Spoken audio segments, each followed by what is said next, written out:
Hey everybody, and welcome to Satsang on this beautiful and here chilly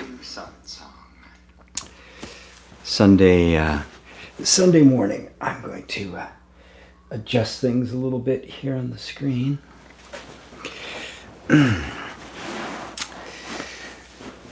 So welcome as always to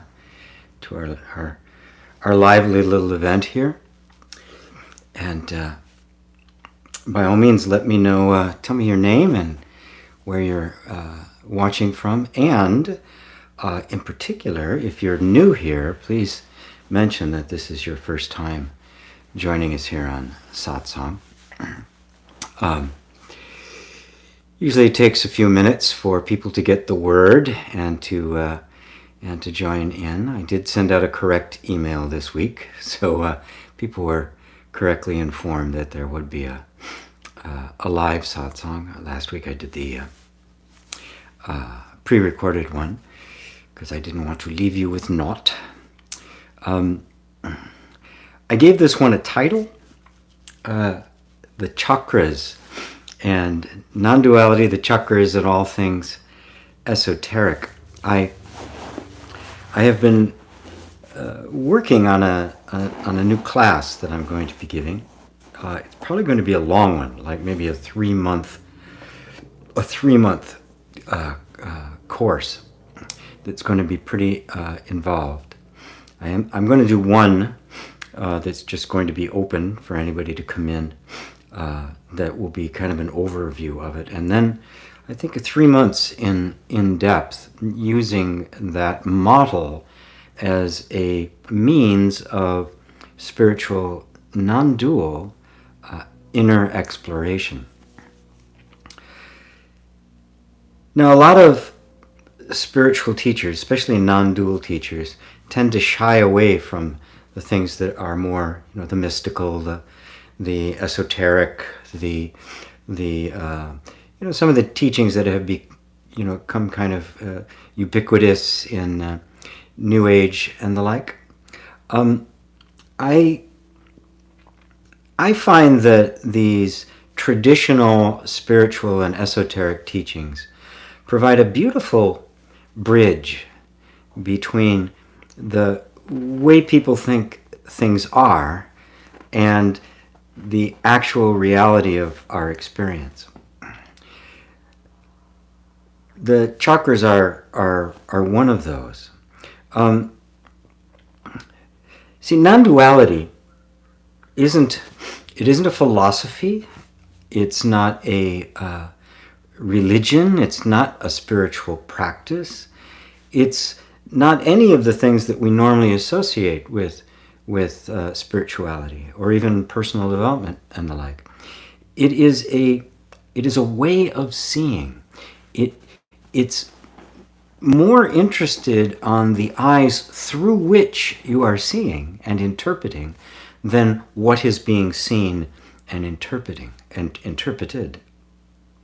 It is a very, very powerful tool for getting to the heart of our experience, and getting to the heart of what our actual experience is, not our ideas about our experience, not our concepts of it, but the actual experience itself that is yours 24/7, all the time. Getting to the heart of that is where the revelation is, and once that has begun to sink in, the means by which the years of acting out a version of yourself that simply wasn't true and created nothing but misery and lack and suffering can be completely divested. It can be completely removed from the nervous system and the energy system and all the various functions of a human life, so that greater practical everyday freedom and healing and happiness, basically. So, like everything else, I look at teachings like the chakras as a model, as a myth, really, as archetypes. The way it's normally taught, at least in the West and in a lot of places in the East, the chakras are like this thing. They're these invisible spinning vortexes of light that are located at certain places in your body. That's a very concretized view of them. The moment something that is serving as a metaphor or as a model of something so subtle we can't actually perceive it, the moment that thing, that concept, becomes the final term, you have lost the real meaning. You have actually lost connection with the true value of it. There's no greater word that expresses this than the word God. God is a metaphor. It represents the absolute truth of being. It represents the truth of your nature. It is the ultimate self, the self way beyond the self that we think we are. But it's become concretized so that a particular metaphor that appeared in a particular culture gets solidified so that this God becomes the only God. This is what we experience here in the West. Yahweh became the God, not a manifestation of an underlying mystery or an underlying power, an underlying force that gives rise to everything, but a very concretized, very solid, particular form whose particular idiosyncrasies become the bane of our existence. So in the case of the Western God, Yahweh, is wrathful, jealous, angry, petty, violent, and then justifies it all and say, well, it's my great love for you. And we actually put ourselves through the crazy intellectual gymnastics of trying to turn this just rampant cruelty into love. Because we're supposed to. Because it's all gotten so confused, and our models of what is the models, the myths, the stories that are trying to point us back to ourselves become completely divorced from that, and they become rules and laws, and you can see the damage it does to the earth and to human beings. So the chakras, I teach it as a system of self-exploration. That they're not swirling vortexes of light, that they are archetypes that represent aspects of consciousness. And just like pure white light cannot be seen in its wholeness, right? You have to shine it through a prism. And when you shine it through the prism, it breaks up and you see all the aspects of it which in its entirety are invisible. So red light is as much light as blue light. In essence, they are absolutely the same, but yet when they become, through this filter, separated and they interact, you have this infinitude of variety and beauty that can be created. The chakras are like that. The essential you, and I actually talk about what it's called, I call it the 8th chakra, which is this light at the center. To follow all of the individual lights back to the place from which they originated and discover the essence from which they are emanating. The chakras as an emanation are like the light rays of the sun, but you are the sun. It is an exploration of ourselves. And that's the way I do it. And then I use it. I have exercises and meditations, and we use EFT and a bunch of things to help break the schism, to heal, to reconcile the differences, because we have become stuck in one place or another in our life. But it simply means we have become stuck in a particular position, a particular point of view, a particular posture, and not flowing freely, which is what, of course, the symbol of the chakra. Chakra is simply the Sanskrit word for wheel. And obviously when a wheel is turning smoothly, it is in this beautiful motion. But when it gets stuck, it can't do much of anything. The mission is to relieve ourselves from the stuckness. And the essential point of stuckness, the essential ingredient to stuckness, is our misunderstanding of our own nature. And so it's with that in mind that I'm going to be putting together this series of classes, and all pointing back to the essence of them, and the practical application of that, which is inner reconciliation. This goes for any esoteric practice you want, any spiritual practice, any idea of God or religious view. If you can bring it down to its essence, you will see that what it's really pointing at is you. That all of these things are means by which we are pointed back to our own essential transcendent nature, our nature which is beyond all conceptualization, all logical categorizations. It is beyond even being and not being. It is simply in the realm of the totally transcendent, the Tao. So, with that as kind of a prelude and kind of a teaser that there's a class coming up. Let me take a look at what's going on. Carl Lucy, hello from Ireland. Hi, Carl. Morning from Australia with Carrie Brogan. Hi, Carrie. Sensory says, greetings from the Pacific Northwest. Oh, my territory. Send 5, Sensory. My territory. Wonderful. I'm right north of Seattle. Barbara England from Sweden. Hi, Barbara. Ava is here from Poland. Glad I'm back. Good to see you. Worcester. Hi, Worcester. Thank you for your donation. Chris Skills. Hey, Chris. Hello, GP. Good to see you. What are the best straightforward non-duality books you would recommend? It's for my brother. He is a Muslim, but after conversations about non-duality, he has become interested. Well, if he's a Muslim, I mean, the writings of Sufi. I mean, Sufi is the mystical line of Islam, and would be a good place. Now, I'm not very familiar with them, except for Rumi, of course. Everybody knows Rumi. There's a couple others. Another fellow named Balyani. What's the name of the book, which you can get online in a PDF. Otherwise, I would send him to books by Nisargadatta, book by Rupert Spira. He's got several books on non-duality that are very good.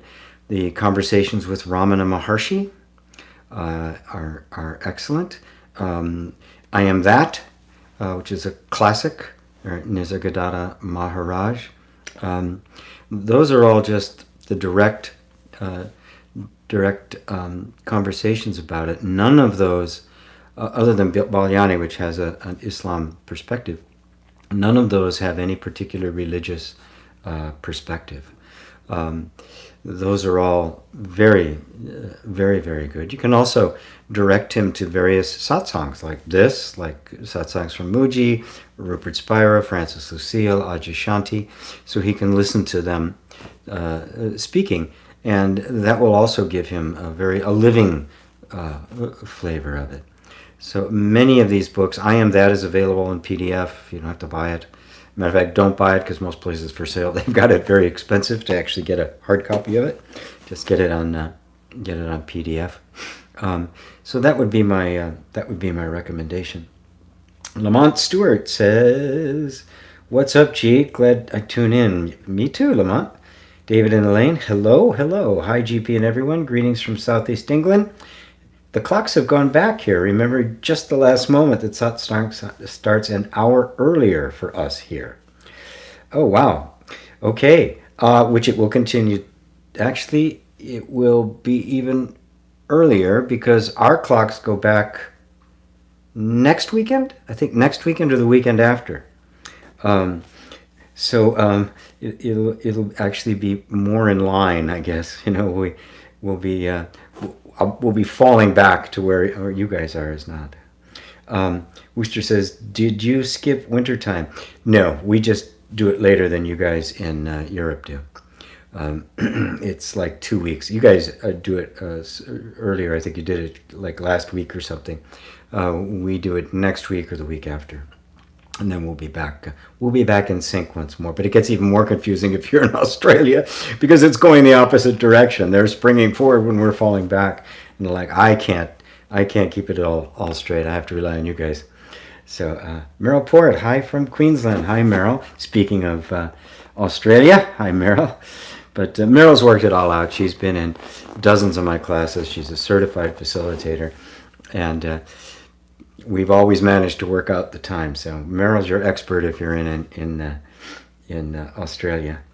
Ava says, you describe chakras as so powerful, so illuminating, and connection with inner reconciliation. It's great. Thank you. Oh, you're very welcome. Yes. The advantage of really understanding the non-dual insight, which is simply seeing things through what I like to call the mystic eye. You're seeing things in their unity with everything else.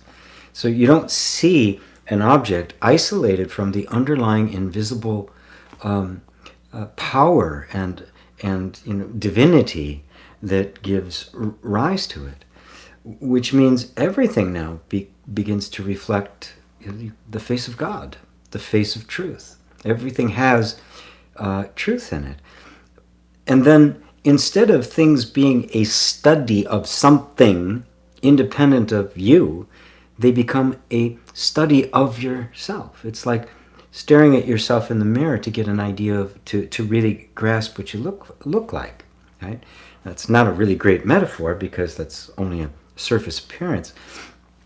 But all of these things, every spiritual tradition, the reality of all spiritual traditions, they are stories and metaphors to communicate to you something so subtle about your own nature that you just can't say it in words. It requires story. It requires myth. There have been studies done, comprehension studies and psychological studies about how people learn. And a person will both comprehend and retain 10 times more of information that is being presented to them if it is given to them in the form of a story, rather than just presented as straight facts. So nonfiction presented as fiction, presented as a story, and the best fiction is that, is the best way for us to actually learn, to actually take something into our hearts, because it bypasses all the logical constructs and just goes right to the heart, which is why mythology and religious stories, hero stories, have been so ubiquitous throughout history, and why our own culture is so bankrupt of that, because our stories, our nonfiction, are all these extreme characters, infantile superheroes, violent, completely irrational, mad characters. There's nothing in there about you. There's nothing in there to help you through the very phases of life, through coming to terms with the mystery of your own being, the wonder of being consciously aware. There's nothing at all in any of our modern stories, which are all really just put out there for spectacle's sake to make money. There's nothing culturally enriching. There's nothing spiritually enriching in them. And the myths that have come from the past, like our own myths, of Yahweh and the flood and the crucifixion, the virgin birth. All of these things are mythological in nature. They're not historical. The moment you make them historical, you kill them. You kill the gods, and you concretize it. All of this stuff is pointing back to you. It is bringing your attention away from the merely physical, concrete, mundane aspects of our lives into the subtle, the transcendent, the parts of us that are just completely mysterious. I mean, think about it. That if we would just take a moment and stop and wonder at the fact that you are conscious of the universe, that there is something beholding the universe, and not only just beholding it in awe. Looking at it and going, wow, this is vast. This is bewildering. This is beautiful. Consider that. Look around. There's nothing else in the universe can do that, as far as we know. But we can. We can.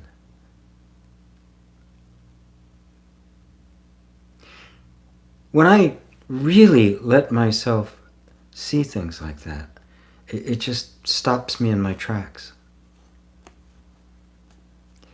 And makes me truly, deeply wonder about the nature of things. How is it that we became, that this happened, that consciousness is conscious of itself? This is the essence of spirituality, because the biggest wonder in the universe, my friends, is you. You are the biggest wonder in the universe, because you're the only thing that actually looks out on the universe in comprehension. You are the miracle. What are you?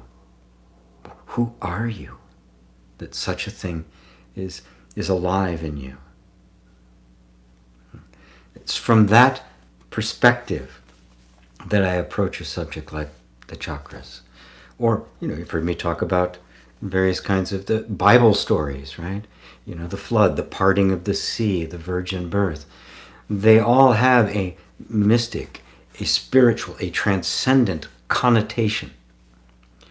None of those events actually took place, right? They are not historical facts.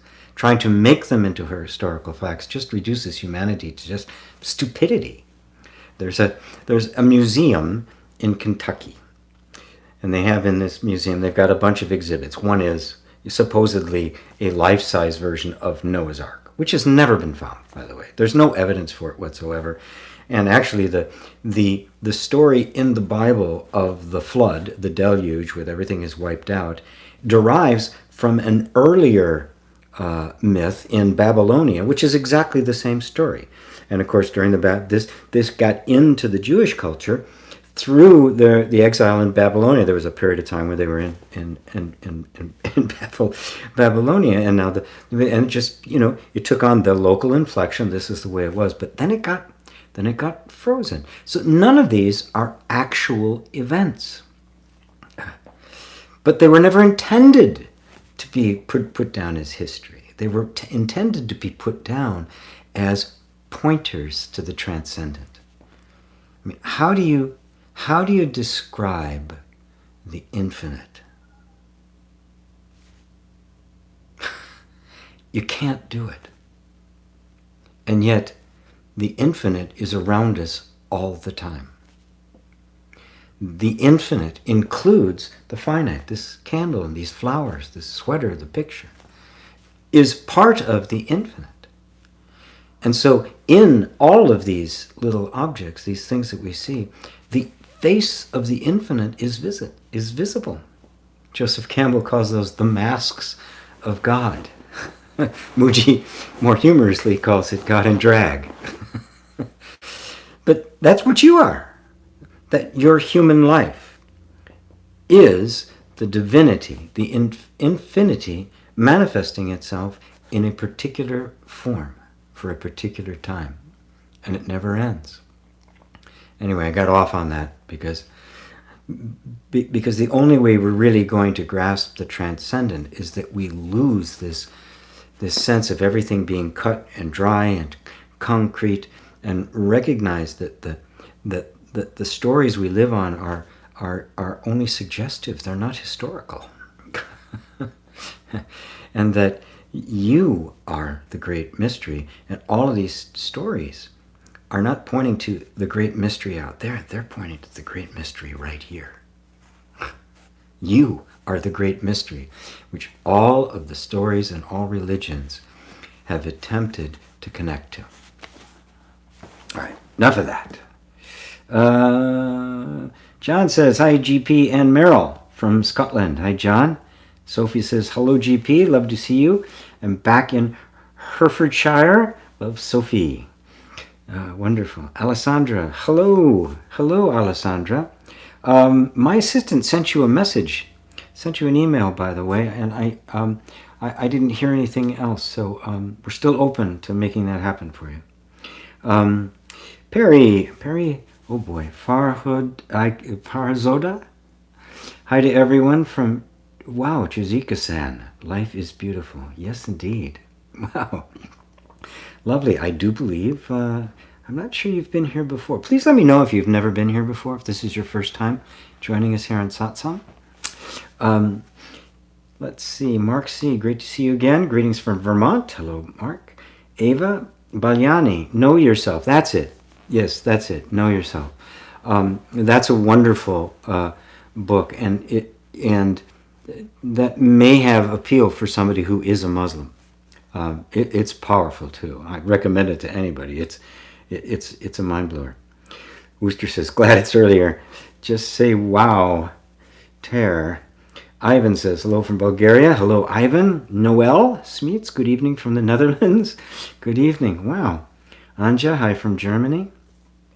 Sophie, dear GP, on my return from retreat with Master Bernie Pryor, I found my beloved 2-year-old cat at home. He had been run over, yet was purring. He died the next day. I know the depth of going beyond death. Wow. Yes, and so does the cat. It is amazing.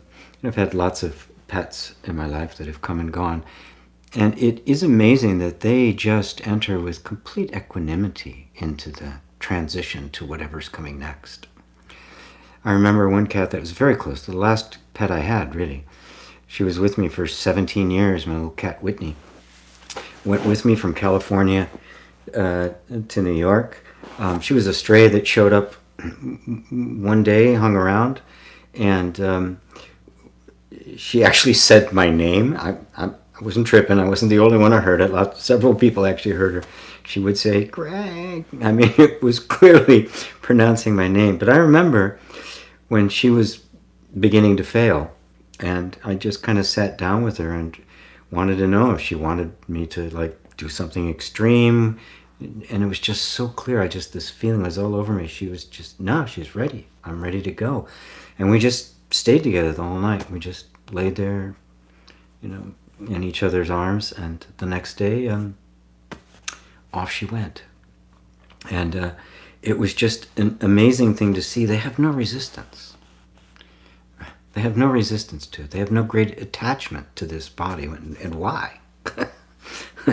It's going to go away, and through that, we ourselves can get in touch with our own equanimity about it. Everything has to be let go of, right? When you let go of everything, the paradox is you find the eternality of everything.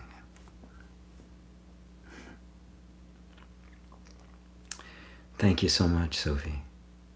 Ivan says, I have a big problem with desire. I fully get that desire is the exact opposite of peace, but I keep desiring peace. The habit of desire is so strong. Well, no, the habit is our attachment to the desires. Desire is not a habit, it's life. It is simply the functioning of life. Desires arise. Peace comes. Peace appears to be disturbed by desire because when the egoic mind gets a hold of a desire, it attaches to desire an expectation of something to fulfill itself. The egoic mind is dissatisfaction incarnate. The nature of the egoic mind is unhappiness, dissatisfaction. That is what Buddha meant by dukkha or suffering. It is dissatisfaction. That is the nature of the sense of a separate self. And with that sense of a separate self active, unchallenged in the unenlightened mind, the human being then, under the spell of the separate self, is constantly reaching for something in order to satisfy it. That is the attachment to desire. Now, it is obvious you cannot get rid of desire. It's a fool's errand, a fool's mission. You can't get rid of the desire to eat, to sleep, to drink, to mate, right? You can't get rid of the desire for things, the desire to grow, the desire to feel safe and secure. Now, if you take desire and isolate it from the egoic mind, you simply get the functioning of life. Life works on desire. If it were to stop, all life would stop. So it's an absolute essential element of that. In fact, it is life. Life in action. I mean, life is not a static thing. Life is in constant motion. And the nature of that constant motion is desire. I'm desiring now. I'm desiring to sit here and talk to you all. I'm desiring to answer your questions. And that desire was motivating enough that I set up a mic and some lights and the camera here and pressed all the buttons and combed my hair, lit a candle so that I could do this. Now, if my sense of satisfaction and peace and joy were attached to doing this, I'd be in trouble, and so would you, because I really wouldn't have anything. I'd have nothing to offer you. It would be disastrous, right? So, what you're talking about is the desire for something you can never get, which is satisfaction from an external object. And so that desire, we could call that's the egoic desire. It really is the ego projecting upon desire the imaginary possibility that it's going to somehow be fulfilled by the fulfillment of the desire. Now, if you look closer, if you really look closely at your real experience, you find that the peace or satisfaction that we experience when a desire is concluded does not come from the fulfillment of the desire. It comes from the end of it. When a desire for something is fulfilled, we feel the satisfaction. Why do we feel the satisfaction? Because the desire isn't there anymore. When the desire isn't there anymore, your innate peace is evident. It is clearly seen and experienced. Now, if you realize that the peace is always there, then the arising of a desire will not disturb it, and there'll be no impulse of the egoic mind to seek satisfaction in it. Is that clear for you? Oops, where did it go? Ivan. So desire isn't a habit, and the spiritual teaching of overcoming desire is naive. It misses the point, and that's not even. Buddha did teach that, but Buddha taught at a bunch of different levels. And ultimately he taught that the answer to suffering was the desire for, the cause of suffering was the desire for something that didn't exist, namely satisfaction in an object. Any kind of object, be it a thought or a state or an emotion or a character or a relationship or an achievement, whatever it is that we think is going to bring us satisfaction, the desire for that will create suffering and obscure peace. Another name for peace, by the way, is simply happiness, contentment. And when this mechanism is seen through, and you discover innate, inherent happiness, that peace is your nature, that it's the background that's always there, that happiness is what you are. Happiness is what's hearing my words right now. Happiness, consciousness are one. You cannot separate them. And then the arising of a desire has no effect on you. It's just another phenomenon of life, like the rising of the sun, or an itch on your face. It arises, You get an itch sometimes, and you can't. It's inside your boot, and it's outside and cold. You can't scratch it. What do? Nothing, and eventually it goes away. And it's exactly the same thing, where the desire just fades away, or if it gets fulfilled, meets some kind of fulfillment or something, you're not attached to it. So the impact is gone. That's what's meant. Because if you try to achieve the overcoming suffering by getting rid of desire, you find yourself in that double bind. Well, now I have a desire to overcome desire. I want to be enlightened, which is freedom from desire. So I have a desire for enlightenment. You realize there's no way out of this trap. It is a Chinese finger puzzle, right? The more you struggle, the tighter it gets. When you just kind of let go, your fingers fall out of the puzzle, and you just let life happens the way it does. The difference is life is happening now without your identification with it. Your dependency for the qualities that you have been taught to believe aren't inherent in you, out there or somewhere, is gone.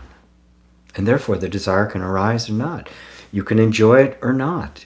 You're happy to see things come, happy to see them go. You'll not be blown away by change, right?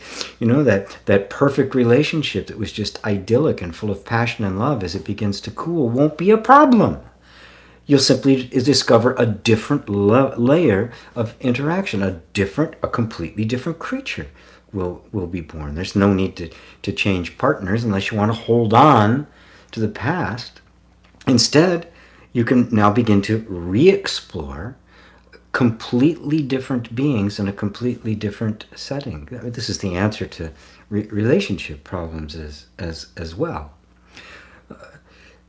You're just letting life unfold as it does, as this pure, free witness of it, which means you have no issues with what arises. It's not like that shouldn't happen, right? That's a bad desire, that's a good desire.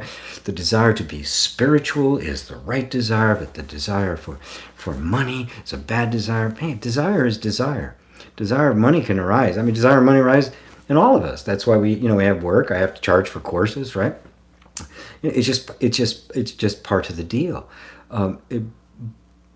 If though I'm attached to it, and my sense of happiness and self-worth is attached to it, I'm in deep trouble.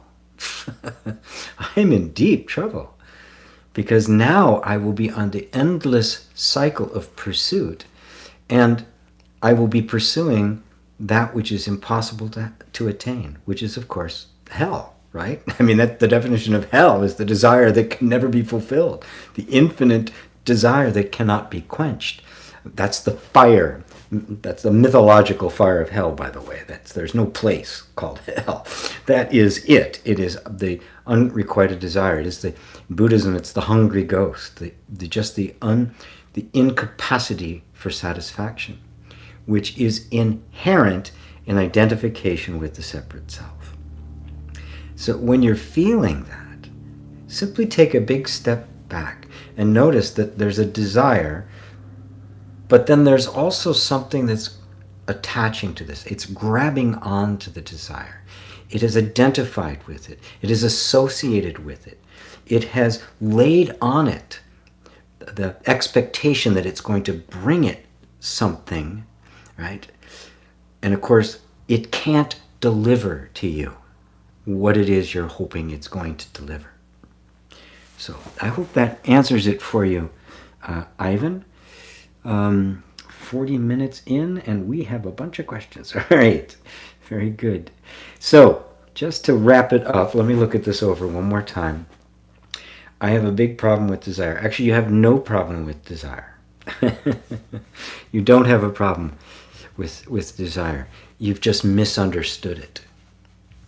You thought that the spiritual path was overcoming desire or getting rid of desire. It isn't. It is disidentification with desire and recognizing it for what it actually is, which is simply life in motion, which is perpetual. And that life in motion is a manifestation of the infinite substratum of that which gives life its existence. That's the God, goddess energy of manifestation, of creation. And desire is not the exact opposite of peace. It is simply an aspect of nature that appears upon the perfect, continuous field of peace that is being. David and Elaine. Is the absolute the same as Brahman, the essential thread from which everything is woven? So is our true nature of consciousness that which is woven from this thread? And although inseparable from it, can be viewed as a manifestation of it. Well, let's make sure our words are correct here. Brahman, as it is seen in the deepest meaning, is referring to the absolute. Nisargadatta used to refer it to the para-Brahman. And that, like, Brahman is kind of the equivalent of our God, the creator, right? And every universe has its creator, which is the sense of I am. So in that sense, Brahman or God is the firstborn of the absolute. The absolute, which is simply beyond all categorizations. So an idea like Brahman or God or even para-Brahman are words that want to point us away from the world of opposites, of categorizations, of conceptualizations, to that which is transcendent of all knowledge, which means knowledge can't approach it. It can't be known, right? But yet that is what you are. So when you're talking about consciousness as the thread that is, or let me, how do you put it?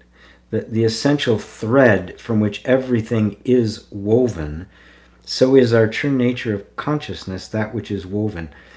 Okay, the way I use the word consciousness, which most of I think all the teachers that are in my ilk do, use it interchangeably with the absolute. Nisargadatta did make a distinction between the two, but I don't, because it's easy to bring it home. I mean, consciousness is simply that which is hearing my words, which is you, right? You are cognizing me. Something is hearing all of these words, cognizing it, recognizing it. Something recognizes the thoughts, the sensations, and the emotions that make up the totality of experience. That I call consciousness, and that's not made of anything. It does not occupy space or time. It is not woven by a more subtle thread. That is the subtle thread. What is experienced does not exist separate from consciousness. Therefore, consciousness is the substratum. It is the stuff out of which all the objects are made. So it's like when you dream at night, the objects and characters and experience of your dream are made of mind, aren't they? They are the dream material. Right?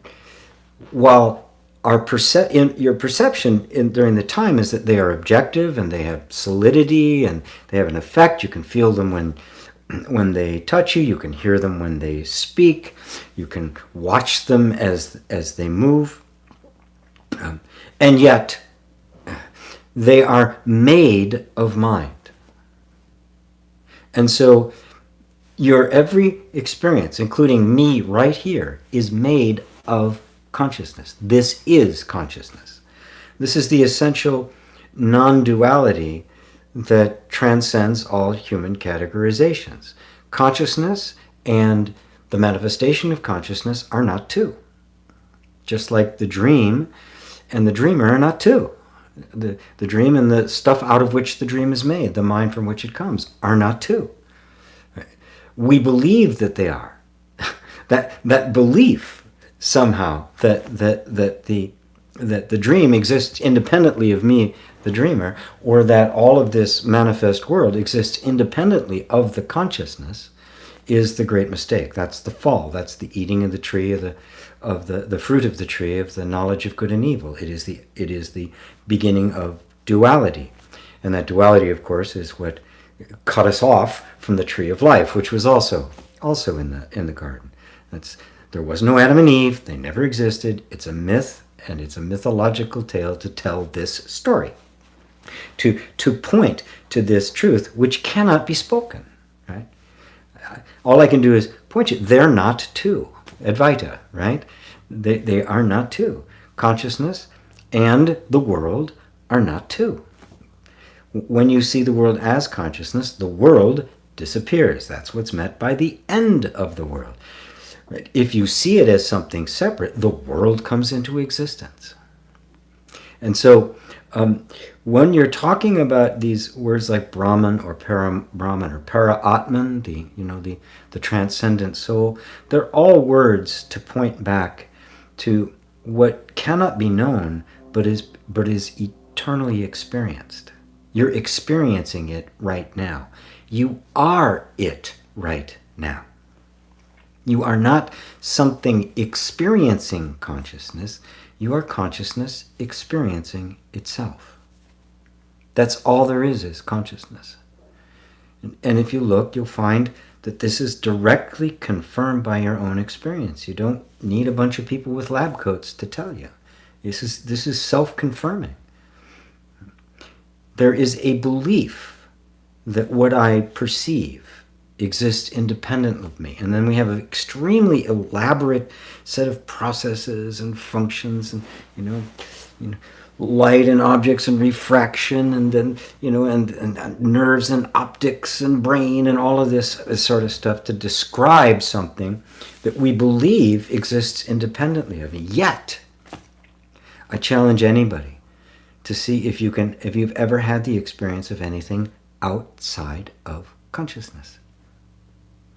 Has anybody ever experienced something out there waiting, popping into consciousness and then popping out, off stage, onto the stage, does its little dance, and then off on the side again? Have you ever had that experience? Have you ever actually seen it off stage? Never. So the only thing you've ever actually experienced is when something in the form of perception, a sensation, an emotion, or a thought has appeared in consciousness. Now, if we just go from our experience and throw out the idea, which is we are completely incapable of confirming that it exists somewhere and pops in, then it must have spontaneously arose in consciousness, which means the stuff it's made of, like a dream is made of mind, every object in existence is made of consciousness. It is consciousness. They are not two. So I, as the ultimate subject, and everything as the ultimate object, are one. And we only kind of shake our head in bewilderment because our minds cannot grasp oneness. The mind, by definition, is dualistic. It needs words and objects and this compared to that. So when there isn't a this to compare to the that, the mind is of no more use to you. And so now we fall into the realm, when we're speaking, the non-dual falls into the realm of the mystical, a constant pointing towards something that cannot be spoken. The Tao that can be spoken is not the true Tao. Simple as that. So we point instead. It's over there. It's over there. Or rather, it's in here. Or rather, it is you. It is that which is hearing me. It is in the place from which you are looking. It is you.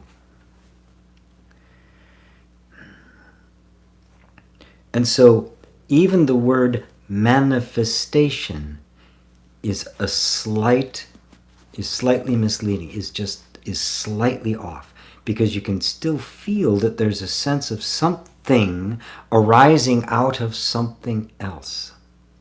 But it doesn't arise out of it. It arises within it, and therefore it is nothing but it. Like a thought in your mind is nothing but your mind. Matter of fact, you cannot separate mind from the thoughts. There's no thoughts, there's no mind, right? The mind is not a thing sitting there and go, oh, a thought, generating thought.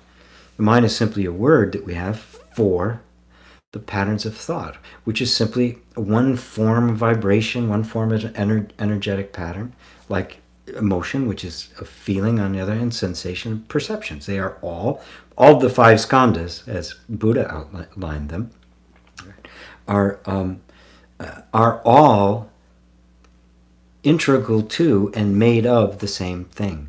So a manifestation is not something that gets created. Right? God is not a creator aloof from what he creates. In I think it's the Brihadanayaka Upanishad, he says, I am creation, for all of this has come forth from me. I am creation. All we can do is take that in meditatively into our hearts. It's a koan, because the mind, it is completely beyond what the mind can grasp. Right? You don't know it through the mind. You know it because you're it. You're the whole, not a part of it. The you I'm referring to is the consciousness that is perceiving, not the object or body or person or form that is being perceived. But what is being perceived is one with the perceiver of it. How am I doing? This is so so subtle, so subtle. So hopefully I'm getting it for you, Dave and Elaine. I know you guys will tell me if I'm not. Sophie says, into immortality, yet my child self is in so much grief and loss. I'm being so compassionate to her. This is the work and practice, bringing the love I am into the human. It's painful and gentle. I wish I had seen the rest of this earlier when I started your question. Sophie, yes. Genuine non-duality is not a diminishment or abandonment of the human. You are seeing the human and the divine as one.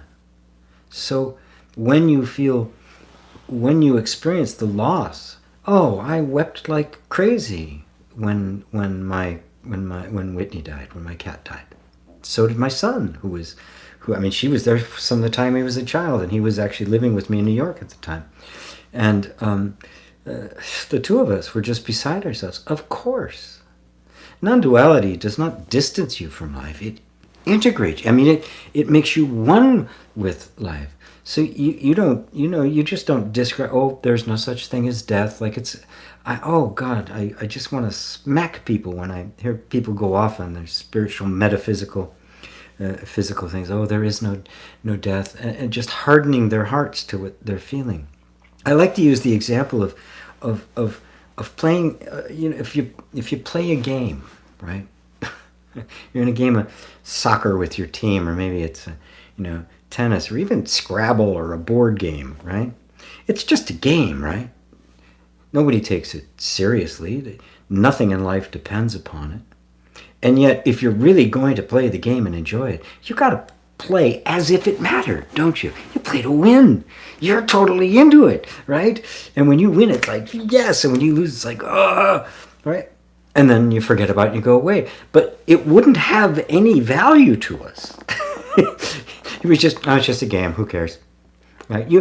What would be there? That wouldn't be life, would it? So if I didn't feel grief when I lost something of value to me, I couldn't claim any kind of contact with the divine. I wouldn't have any. It wouldn't have any value. It wouldn't have any meaning. Because it has value and meaning, I feel the loss of it and a complete embrace of that. That's true spirituality. That's the reality of it. So yes, feel the loss of it.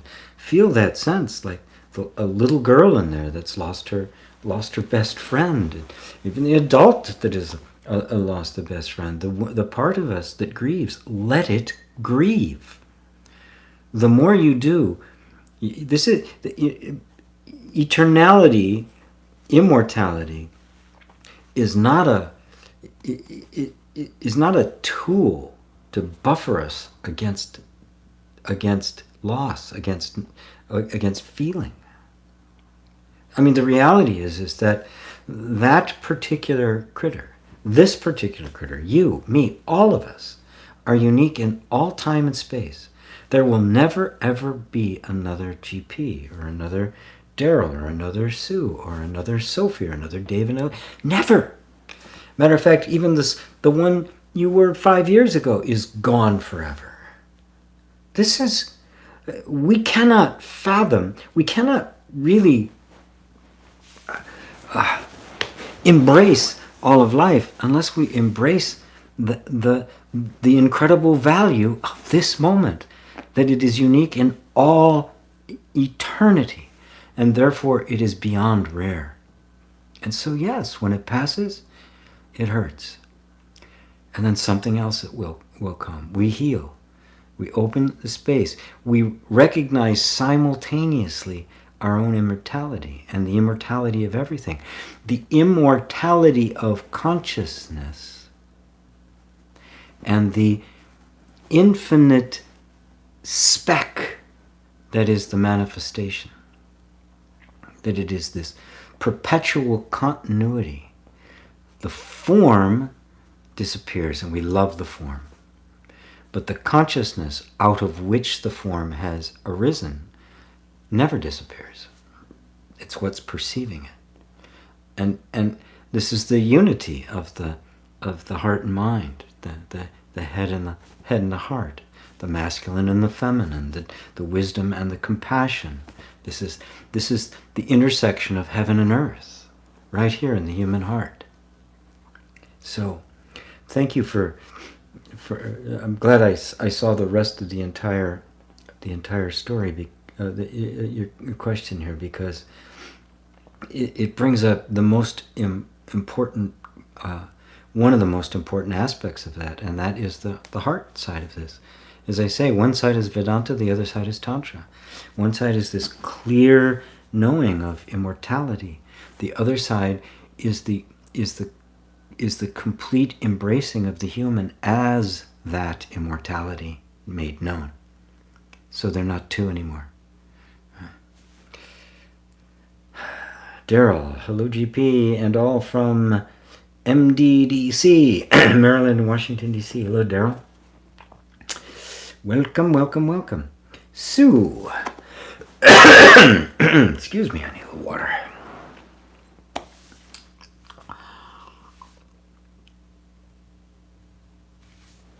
Wow, it's only been an hour. Nice. Only halfway there. Sue McIntosh. Hello, GP. Sue here from South Africa. Wow, what time is it in South Africa? It must be late or early in the morning. Anyway, I love curling up in bed, listening to your beautiful words, which lead me into such a wonderful, expanded state. Thank you so much. Oh, you are so welcome. It's only in the afternoon here. It'd be fun to actually do satsang curled up in a bed, wouldn't it? Thank you so much, Sue. Beautiful, beautiful. Daryl Sanders, how is desire different from seeking? Seeking is the egoic mind looking for something external to itself. Desire is simply the arising of life, the function of life, the motion of life. Look around. Is there anywhere in life where there is not desire? And if a desire was to cease, exactly how long would life last? Every one of us was the result of desire, were we not? Everything you've ever done in your life has been the result of desire. The problem has come, and the arising of seeking comes, when the arising of a desire arises in the environment of the separate self, in which the belief of and fear of lack is dominant. A desire arises in a state of mind or a state of consciousness identified with the separate self, and therefore feeling lacking. The desire will take on the meaning of, I'm going to have this sense of lack fulfilled. Well, now the only thing that can actually eradicate that sense of lack, that fear of lack, is the eradication of the sense of a separate self, which gives rise to it. Now, eradicating that sense of a separate self does not eradicate desire. Not in the slightest. Because desire isn't the problem. Seeking something in desire, seeking something out in the world to give you something that will fulfill the feeling of lack, something missing, something that emptiness, that is the seeking that an end must be brought to. Because it can never deliver it. It can, the object you are attaching this to cannot give you what it is you're looking for. Because it isn't there. What you are looking for is where you are looking from. The illusion of lack concludes, I do not have it, it is out there and I have to get it. That turns desire into seeking. And that's the whole of it. The sense that I am missing something. I am lacking something. And that inevitably arises with the sense of a separate self. And the sense of a separate self arises just through the normal traumatic interaction of ourselves with our environment, which leads us to conclude that I am this body. And if I am this body, consciousness is bounded by this body. I am separate now from the rest of the world, and what I need is out there. I am now in a state of pretty much perpetual dissatisfaction, attempting to fill that satisfaction through the delusion that what I'm seeking is out there somewhere. It isn't. And we all know it. We've all had that experience. But we've just never been correctly taught to look within. Even the looking within we do, which happens in psychology and metaphysics and law of attraction, watching your thoughts and affirming and all that, is to get these things from the outside. We really believe they're there. We've gotten a little bit better thinking, well, if I raise my vibration in here, then I'm going to get the things out there. As long as you believe yourself to be separate, bounded by the body, localized consciousness, there will be no end to seeking.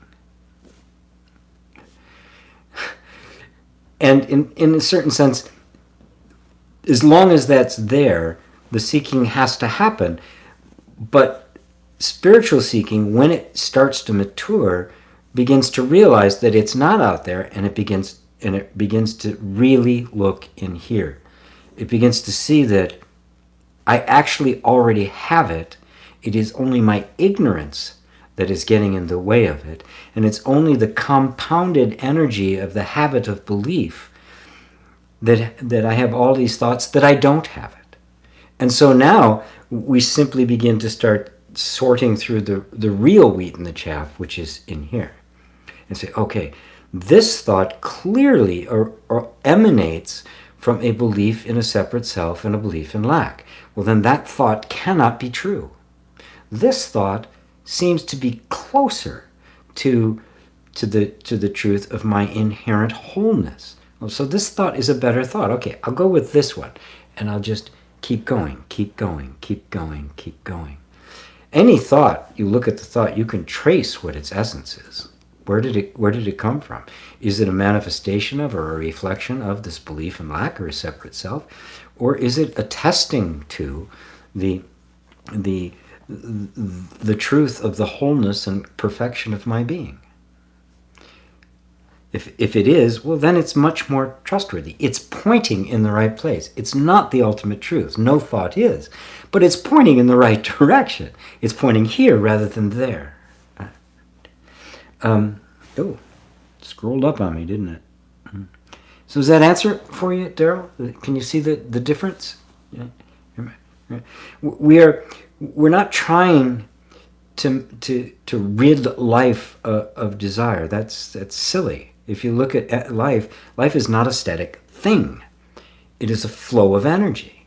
And that flow of energy, one of the key forms of that flow of energy is desire. I mean, the desire to stay alive. You eat, right? To perpetuate this natural desire for forms to want to maintain their form for a while now, if I'm attached to that form, when that form starts changing and start looking old in the mirror, or starting to fall apart, and maybe its demise is on the horizon. When that starts to happen, if I'm identified with this form, that's going to be a big concern. But if I'm not, it's like, well, this is the way. I will miss it. I will miss GP. It's been fun. It's been real, right? It's been nice, but not everything's going to last forever. I used to have an old Triumph TR4. I missed that car too. And a Mustang I liked. I got over him. I'll get over GP. It's a beautiful tool. It's a beautiful instrument. It seems to be really well suited for this, right? But it'll eventually wear out.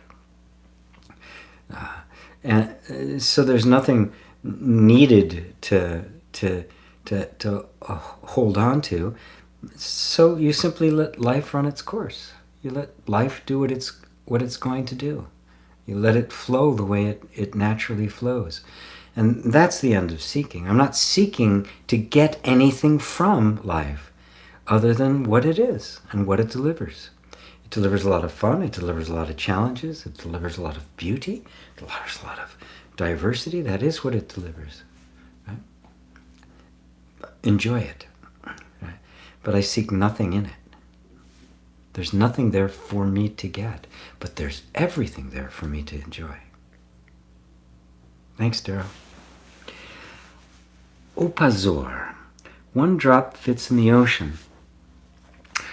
What's your explanation of how the ocean fits in one drop? Oh, beautiful question. Well, the entire ocean is in a drop, isn't it? The character of the ocean, little creatures and stuff. I mean, any drop of ocean is the ocean. What is the drop? But the sum, the ocean, but the sum total of all the drops. One of the examples I use, which I think is a good one, is I use the example of music. Right? Every song is music, isn't it? Right? Yet music is not limited to any one song. So the whole of music is known in a song. As a matter of fact, if somebody, if some alien anthropologist from another star came here and was studying us and asked you what music was, what would you say?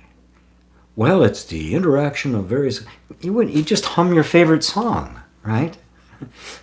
Maybe it's a song you fell in love to, or the song they played on your wedding day, or the song that still brings tears to your eyes, right? You'd hum a tune, and the alien would go, "Oh, so that's music," and he'd hum the tune. "Oh, I know what music." No, wait, that's part of music. This is another part, and you'd give him so I put all these together, I get music. No, it's not like that. Music. There's no limit to what music can express, but simultaneously, we don't have every sound all at once. We have a song, a particular form. And so the entirety of music is reflected in the one song. So the entire ocean is in a single drop. And the entire drop is in the ocean. It is a continuum. The two are one. If you take it to the other level, the God is reflected in every face, in every being, in everything. The God meaning this transcendent, infinite principle or field, or this inexplicable thing, which is not a thing, is reflected in absolutely everything. We see God in the drop of water. We see God in the face of every being. We see God in every object. We see God in the candle. Right? That is the essential oneness, the essential unity, the essential transcendence, that which is beyond all categorization. You see, wherever the eye lights, it sees the face of God, as they say in the Sufi. Does that help you, Obazar? Rosario, GP, thanks a lot for the meditation you left last weekend when you were traveling. A way of being with us. You're very welcome. You're very welcome. It was so much fun to put that together on Saturday before I left. It was really felt quite inspired. If you like, I thought about just making a recording of it and making it available, just sending it out to my list, because it was a nice meditation. I can get the voice off, take just the voice and put some music behind it if you like. If anybody's interested, just let me know. Ivan, thank you so much, GP. Your response really touched me deep and was very helpful. I'm so thankful. Great. It made it. Good. Got in. Yay. Because it's very important, and it's one of the most, the misunderstanding that has caused so much suffering and so much misery, and has caused what should be just beautiful spiritual practices to become dictatorial, and these enforcements of behavior, really trying to take desire out of people. I mean, it's just the most stupid cruelty. It's just a misunderstanding of what life is. So thank you for asking the question, and thank you for receiving it. It's great. Sophie, can you speak about how consciousness falls in love with unique forms? A bond of being happens, deep love and reflection, then having to let go of that form to discover the love within. Thank you. Well, you said it beautifully. Consciousness loves every form because it is consciousness. Consciousness is love. Right? These are all different names. We can call it the infinite soul. We can call it the principle of being. We can call it the great I am. We can call it love. We can call it pure awareness. These are all words pointing to that which is nameless and formless. But awareness and consciousness and pure being and the great I am tend to be a little bit more, can be a little dry, but the great heart, the infinite compassion, the goddess energy, the pure, unconditional, unbridled love, not an abstract principle love, but a love that feels, a love that embraces, like a love that the love of a mother for the child, in which they're one body become two, is reflected. Right? That is the love of God. That is the ultimate capital L love made manifest. We see that reflected in these forms. And that's what the forms actually mean. That's where they derive from. That's their real essential being. And so consciousness loves its form. Right? It loves its form. It's not like it makes a form and loves it like an object. It loves its own form. It looks in the mirror and likes what it sees. doesn't have a problem with it. It loves what it sees. It loves its own manifestation. It's not at war with its own self. Again, the idea that somehow the manifestation, that the object of creation is separate from the creator, which is the Western tradition, creates love as relational, rather than as what would be the word? As expressive, as it now becomes the love of subject to object. There are two that are getting along, and of course, Western religions are relational. They are not immanent. Right? They are not transcendental. They are relational, because God is separate from the creation.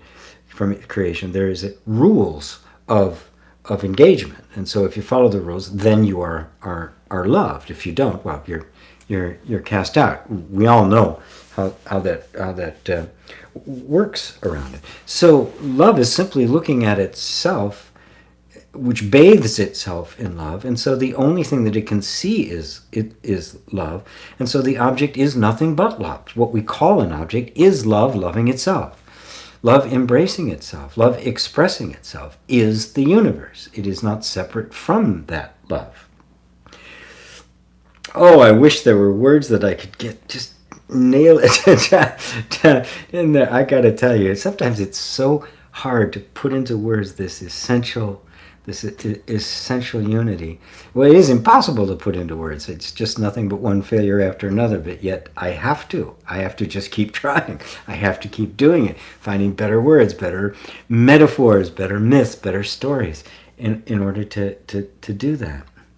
What you let go of is not the object of love, but the idea that the object is something separate to be loved, rather than the reflection of love itself. It is love, right? The song is music, right? It's not that music is a song out there and music likes it, right? The appreciation of a song is music appreciating that song. The appreciation of another is love appreciating itself. What we see on this level is a subject-object. I love someone. And at this level, that appears to be some kind of a relational thing. But at the true level, at the depth of level, I am only seeing myself, and that self is love. God is love. Love is not an attribute of God. God is not something for which love is a characteristic, or sometimes hate, anger, jealousy, and wrath. Right? God is love. Love and God, same thing. You can use the terms interchangeably. And because love is made manifest in loving, in concrete forms of love, you say, well, that is love. The song is music. And so you are love. The recognition of love is love recognizing itself. This is the essential energy that is typified throughout all cultures, except ours, as the goddess. That is the goddess energy, the one who is one with their creation. I mean, we have it reflected in the female body, in which the life starts as simply an adjunct to the own body. Everything within the body, supported by the body. It is the body. And then at some point it separates from the body and then begins to take on a life of its own. Apparently takes on a life of its own, but that essential unity never ever really gets broken. Let's see if I covered this correctly. So it falls in love with unique forms because every unique form is nothing but itself. A bond of being happens, yes, because the being is one. There's only one being, that being which is love. And happens deep love in reflection, yes. And the act of seeing it actually even deepens the love, right? Isn't that something? The love actually gets deeper. How is that possible? Seeing the love made manifest makes the love even more real. Like, we can talk about music all day, but when you hear a piece of music that stirs you to your soul, we don't have to say anything, do we? We just go, yeah. Words fail. Words fail in the direct experience. Words fail in the direct experience of love. Then having to let go of that form to discover love within. Yes, the form is a constantly changing kaleidoscope, but everything it changes to is nothing but love. So nothing is really lost, right? The substance of it is always there. Everything you've ever loved is still here because what you loved was love. So even Sophie, oh yeah, right, Sophie is asking this question. So even that cat is still here. Whitney is still here. The pets I've had, the people I've known, the people I've loved, they're still here. Right? The form isn't here, but the form was a fleeting thing in the moment anyway. If you really look, it appears to have some consistency, but it's changing constantly. Right? You see, the form never really exists. There's never a thing there. It's always the light of consciousness, just emanating. And it emanates as this forever shifting kaleidoscope. So nothing is ever lost because no thing ever really comes into existence. All there ever is love.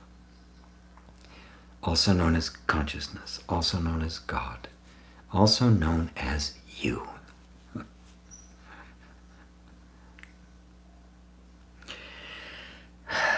David Elaine, thank you for your answer, GP. Beautiful description of that which the mind cannot comprehend. Clarity always follows your answers and always points clearly to our true nature. Oh, good. Yeah, it all ends in silence. Suddenly it's just, there's nothing to say. It's like when you see a real transcendent piece of art. I remember going to the Louvre when I was in Paris, going to the Louvre to see the Mona Lisa. And I was transfixed. I sat and stared at it. I actually went to the other side. There's a railing and it's encased in glass. So I went to the other side and I parked myself up on the railing to see above the crowd. And I sat there for half an hour. I just could not take my eyes off it. There was something so transcendental. And I was speechless. I can't describe it. I cannot describe what it was I saw, what I felt, the energy that poured out of it, the energy that just pierced me. I can't. But it was so deeply satisfying. There are pieces of music that I've heard that had that same effect. I'm just There's nothing to say. That. What is it? It's that. It is unique in the universe. That's what we're pointing at here. We're pointing at that which is the source of all that art. the place from which that just transcendental, incomparable music and art came from. Oh my God, the depth of that. That it can give rise to forms that can stop you in your tracks. What is the nature of this? What is God? What is this transcendence? It's you. It's you. All the pointers are simply pointing back here. Pointers are mirrors. It's you.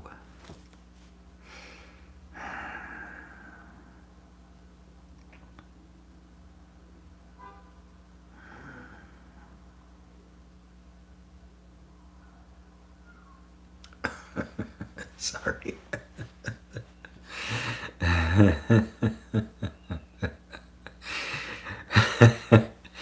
Sometimes I just kind of go silent in the sheer awe of it. All right, I'm back. I'm back on planet Earth. Blue Backflip. That's a great name. Hi, GP. First time here. Wonderful, wonderful, wonderful. So good to have you here. I've really been enjoying your teachings. Can you comment on awakening and experiencing no mind for weeks and the old self coming back? How can I navigate this stickiness?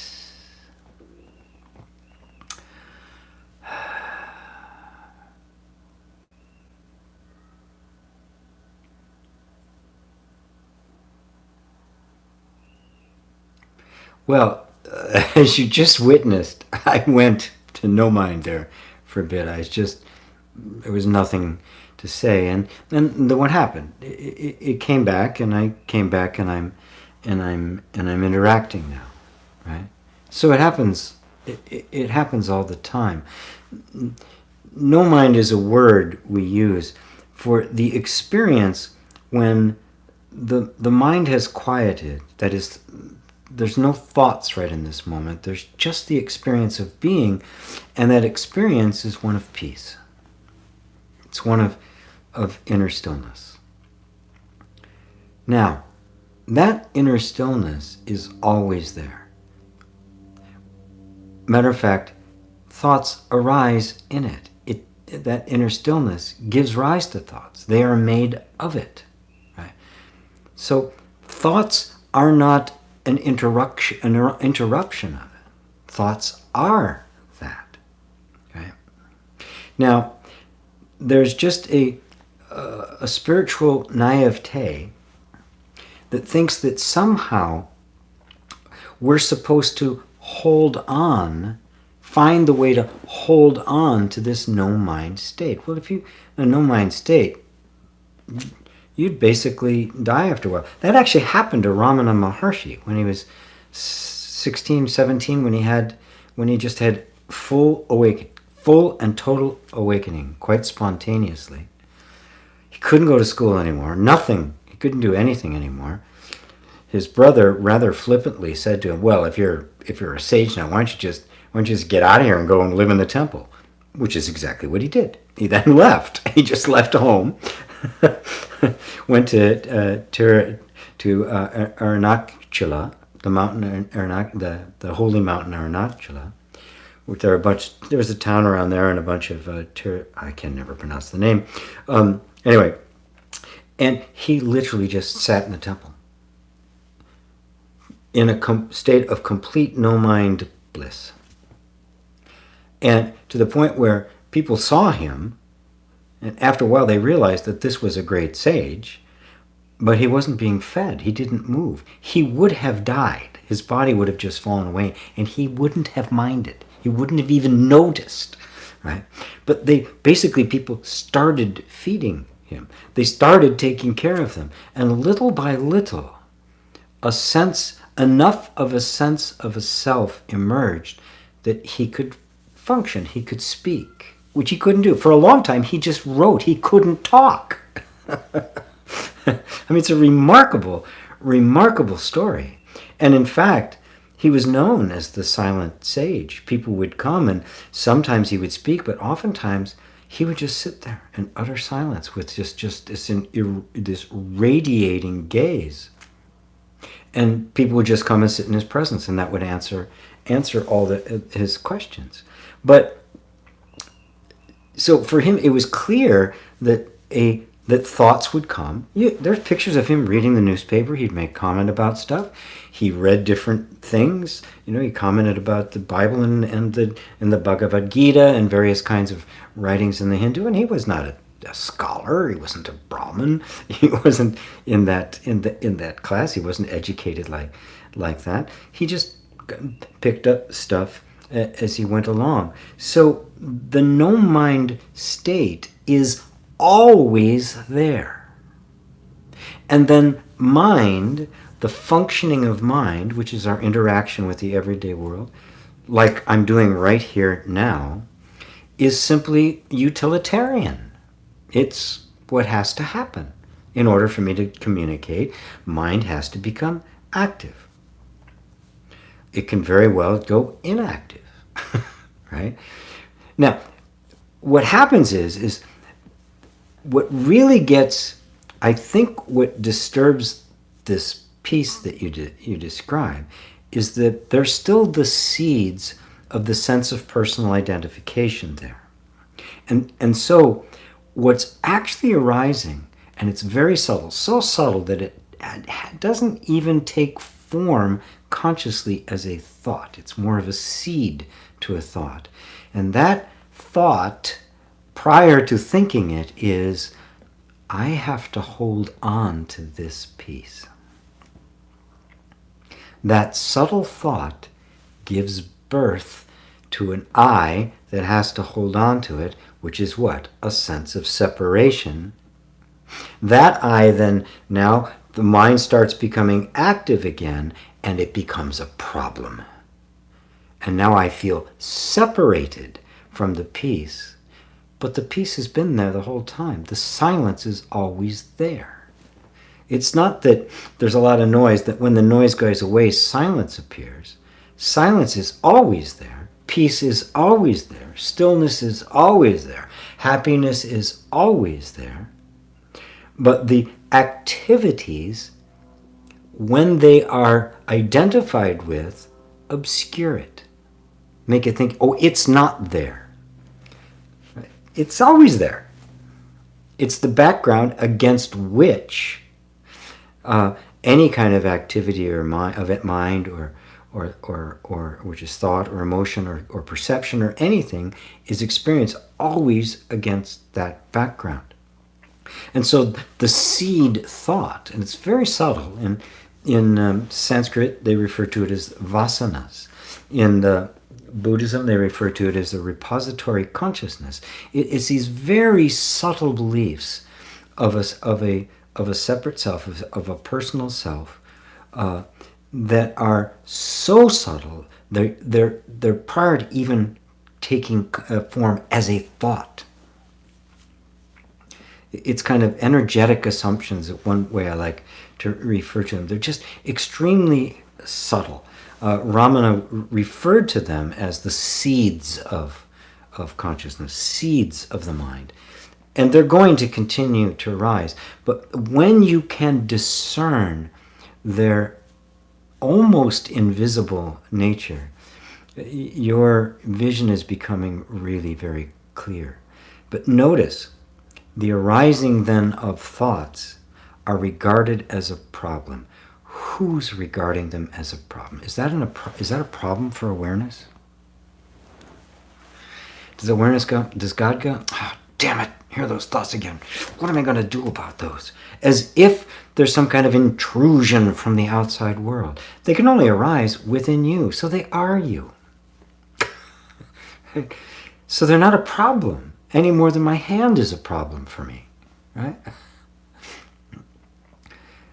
As long as there's something that you believe can harm you in some way, restrict you in some way, hold you down in some way, keep you separate in some way, which they can't because you are you and you can't be anything else other than what you are.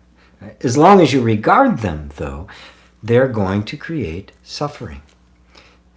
So I'm glad you brought this up, because you can see it's extremely subtle, isn't it? There's still a lingering, silent belief that I'm not supposed to have any thoughts. Thoughts are a problem. I am holding on to peace. That doesn't mean I am peace. It means peace is something I have to get. And so now I'm holding it, right? It's a possession. It's not my life. It's not what I am. You don't have to hold on to what you are, do you? You only have to hold on to what you have. And if you have it, you can lose it. So don't bother holding on to it. Let it stay or go. But what you are, that cannot possibly be lost. And so now peace can become existential. Happiness becomes your nature. It's not an experience you have. It's not an emotional state. It is the absolute, it is the nature of being itself.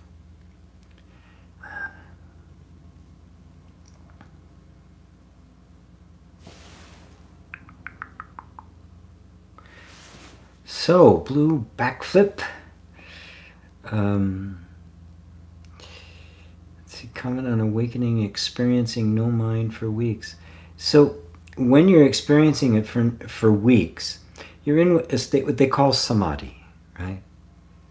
So just relish it, right?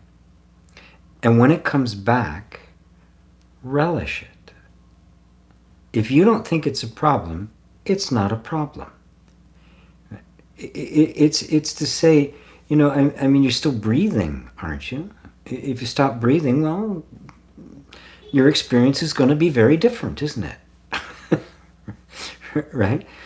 So breathing isn't a problem, that allows you to be here and function and allows you to speak, right? Allows you to type a question here at Satsang. And just let yourself then kind of consciously go to that place that recognizes thought. See, if thought becomes something you have to deal with and get rid of, you've created a conflict and it's going to become very strong, right? But if you go, oh, it's okay that it's here, and you just bring your attention back to the quiet sense of being, regardless of whether thought is there or not, you now begin to sink more deeply. The sense of self sinks more deeply into the actual essence and substance of self, which is what you really are. And now thoughts can be there or not. And when they can be there or not, now the mind becomes truly functional. It really becomes your servant. It is no longer dominating you. It's no longer pushing you around. You are now the master. Right? Not mastering because you forced it to go away, but because it doesn't matter to you whether it's here or not. To quote Krishnamurti when he was asked what his secret is, he responded very simply, I don't mind what happens. And that includes thought, everything that makes up experience, which is thought, emotion, and sensation, and the perceptions that arise from that. So thought isn't a problem. It's wonderful, actually. If it wasn't for thought, I wouldn't be able to do this, would I? We wouldn't be able to communicate. Sages have thoughts. The Buddha had thoughts. Ramana Maharshi, thoughts. Krishnamurti, thoughts. Nisargadatta, thoughts. They're not a problem. But when they cease to be a problem and you are rooted in being, the thoughts become the vehicle of expression of that. So you can speak with the authorities. And so now the thoughts reflect the truth of you, not the erroneous you. They no longer reflect the non-existent separate self. They reflect the true self, and they become the act of creation. Does that help you there? Blue backflip? Love your name. And welcome. Glad to have you. Where are you from? Where are you listening from? Love when first-time people come. Daryl says, GP, did you know universe means one song? I heard that a long time ago, but thank you for reminding me. That is, yes, one song, the song of God. How about that? So we can make it the theoverse, the unitheoverse, right? David and Elaine. We enjoyed last week's meditation too, GP. A gentle guidance back to presence. So thanks for putting that together. You're very welcome. You're very, very welcome. Needless to say, I love doing that. I've got dozens, maybe hundreds of meditations by now. Working on some new ones for you all. Ava says, Dear G, please don't treat my question as insisting or demanding, but are you going to continue your Friday Facebook meditations? I miss them. You know, this is the first time, I stopped doing it like 3 weeks ago. This is the first time somebody mentioned it. I've sent out emails telling everybody about it. And, you know, frankly, I get like 1, 2, 3 people. Once I got like 12, and I thought, oh, okay, I'll keep doing it. But there were just so few people, I figured my time could be better spent on some other things. So so I may do them, you know. If there's enough, I certainly would, you know. I certainly don't mind doing it. I am going to have, if I do, I'm going to have to adjust the schedule because my granddaughter's schedule for her preschool has changed, and I'm kind of do my grandpa thing at that point, get to bond with my granddaughter. So I take her to school every day. So the timing will have to change. But I might do it spontaneously. Truthfully, I have been re-examining all the ways in which I present this teaching. I'm looking at changing the technology platforms that I use to something that's much simpler. Because at this point, I'm pretty much doing everything on my own. Evan is very much doing his own thing now, which I totally support. He's taken on a lot of the stuff that I was doing with inner reconciliation. So I'm just happy to see him emerging as a teacher in his own right. But the end result is that he doesn't have the same amount of time. We're not working together on the technology like we used to be. So I've got to just find a simpler way to do it. I just simply don't have the bandwidth that I used to have. I can't do as many projects as I used to. Just kind of the process of passage into elderhood, you might say. I mean, everything's still functioning just fine, but I just don't have quite the energy. So I'm just kind of looking at ways in which I can streamline things. What's the most important thing for me to be delivering for people? What's the most important teaching? What's the most important way to teach? And also, where can I get some help from others to keep this all going? So I'm kind of been re-examining really over the last year everything that I'm doing and where is the best place to put my time. So when I do schedule a meditation like that on Facebook, and I only get 1, 2, 3 people there, it's not the best place for me to spend my time. Facebook has never been actually very good for me in terms of people getting to know me, and and I don't really like it. And anyway, they're stand on censorship. They're just political bias and things like that. I don't think they're honest. So it's not really a platform that I greatly appreciate. So with that in mind, I just say it's not the best use of my time, which is why I have kind of backed off from it. And it's kind of funny. I thought, okay, I'm not going to do it, and I'll see if anybody notices. And somebody did notice, and I'm sure some others did as well. But this is the first time anybody's said anything. So I thought, well, nobody's actually paying any attention. So, but thank you for pointing that out. I don't take it as demanding or insisting as your comment. So thank you. But now you know the story. Yeah, now you know the story. Mark C. Hello, Mark. GP, can you comment on the exercise of taking a fearless inventory of my words and deeds? And it's been revealing to see my inner reptiles and gremlins in stark relief. It both sucks and is exhilarating. Oh boy, if that doesn't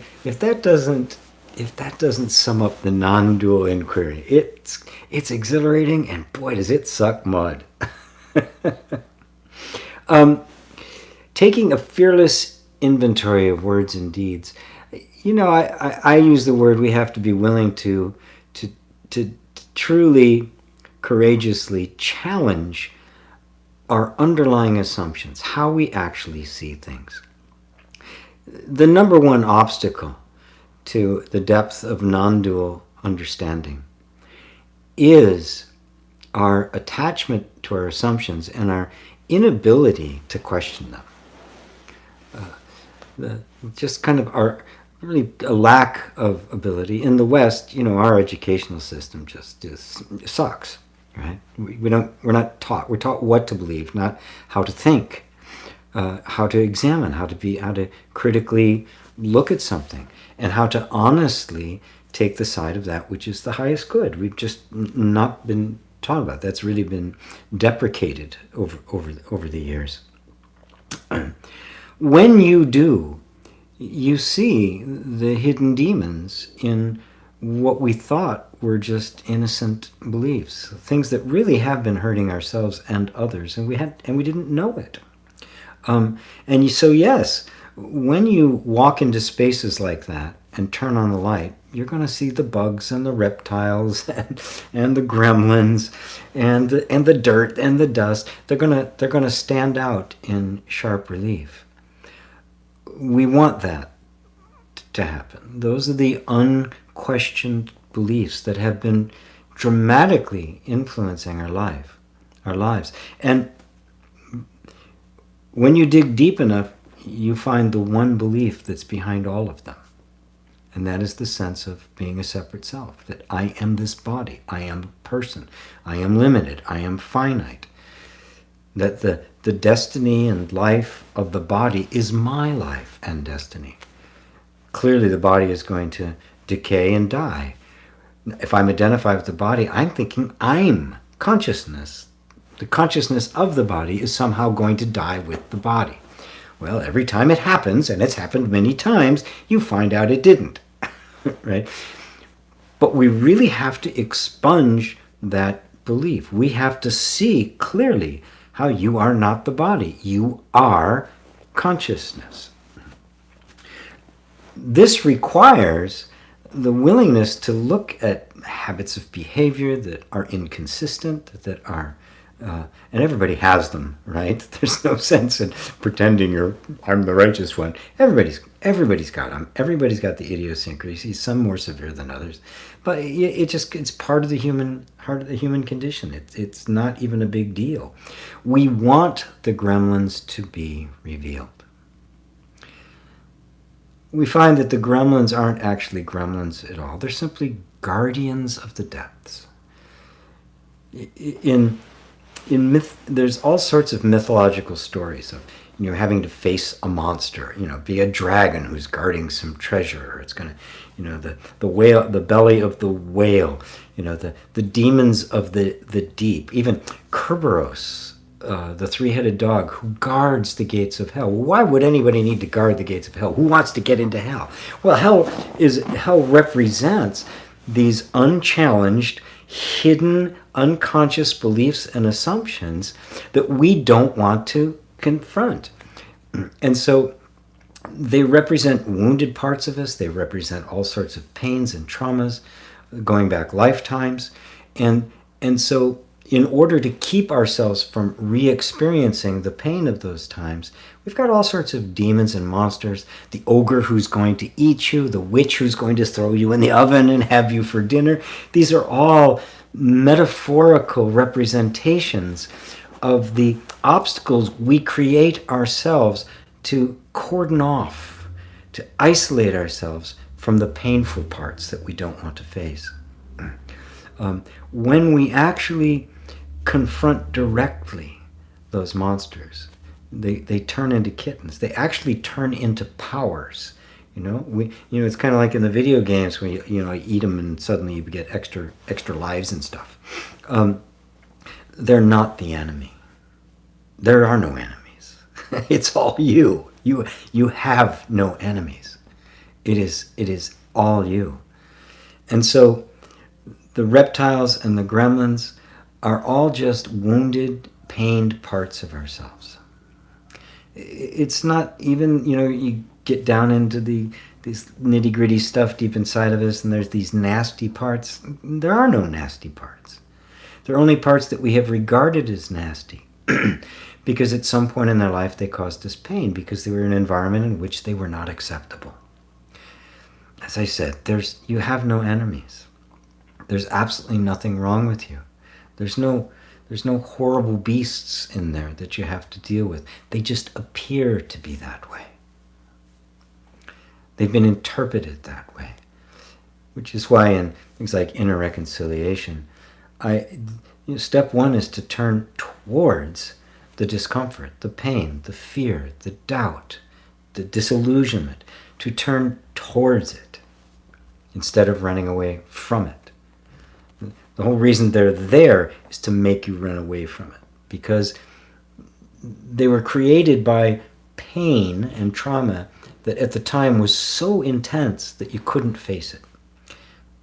And so it gets cordoned off, it gets blocked by ogres and demons and three-headed dogs and six-headed dragons and Medusa, with head of snakes. But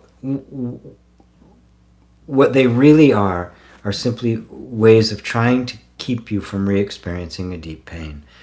But in order to be free of that, that's exactly what you do. You go towards it with love. You go into the territory with the special magic gifts that you've received from the guides, right? And of course, it's just nothing but unconditional love. That's the gift. That's the treasure.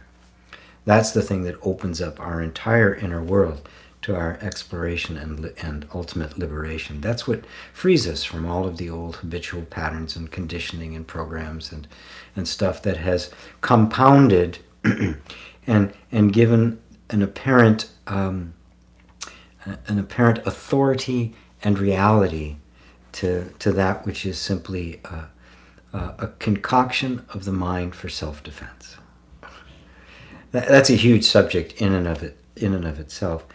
But it really is kind of the second phase. The first phase is get you to know who you are. Second phase, take this new knowledge, this deep knowledge of unconditional love, and turn that light onto the darkest parts of yourself and the darkest parts of others as well. And that's how you heal yourself in the world. So thanks for that, Mark. Sophie, wow, so beautifully put. Felt so deeply. Tears and solace. Meeting is love. Such gratitude. Oh, thank you, Sophie. Thank you. Mark says, I didn't pick up the second part of it. Maybe by going through the muck, I can see the gremlins for what they are. Thought and action forms I no longer need. Yeah, you don't need them because you no longer need the protection, right? Because that's what they're there for.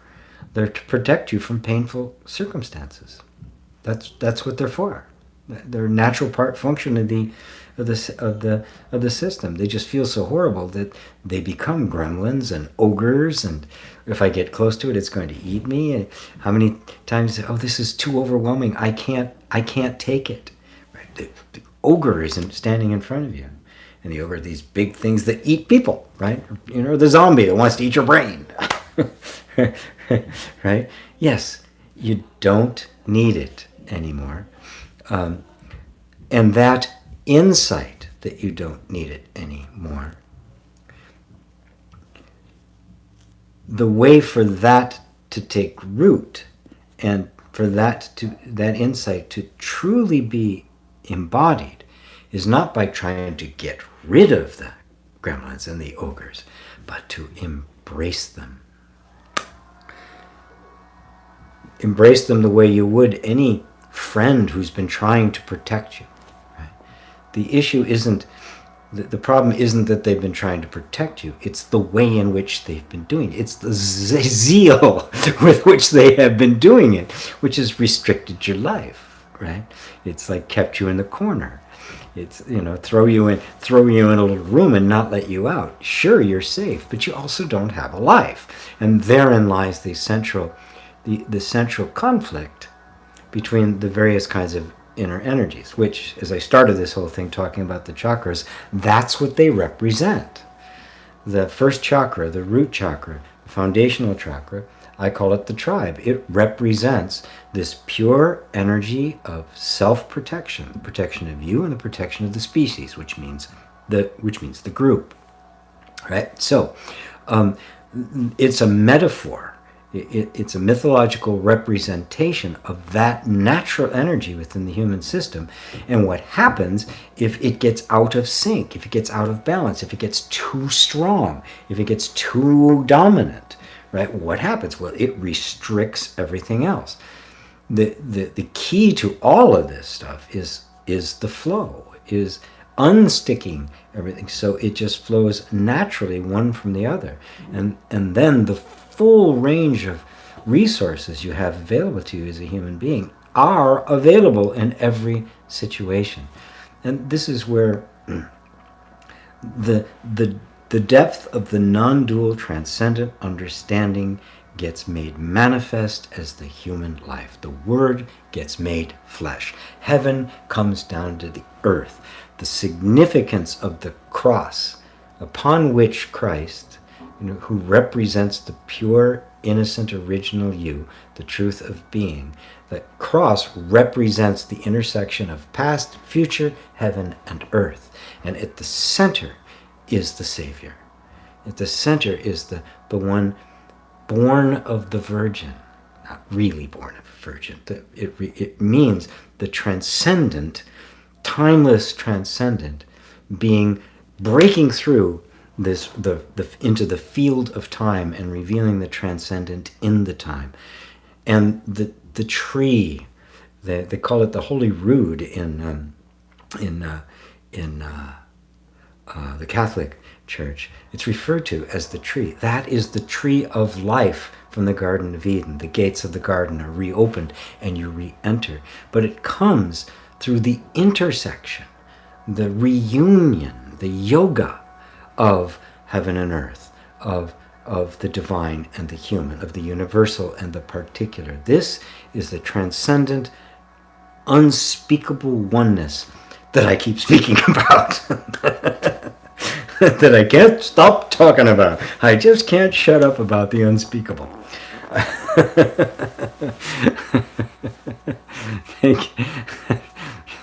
Thank you, Mark. Mark said, okay, good. Did I get the rest of it? Good, cool. Oh, I hope I don't butcher this name.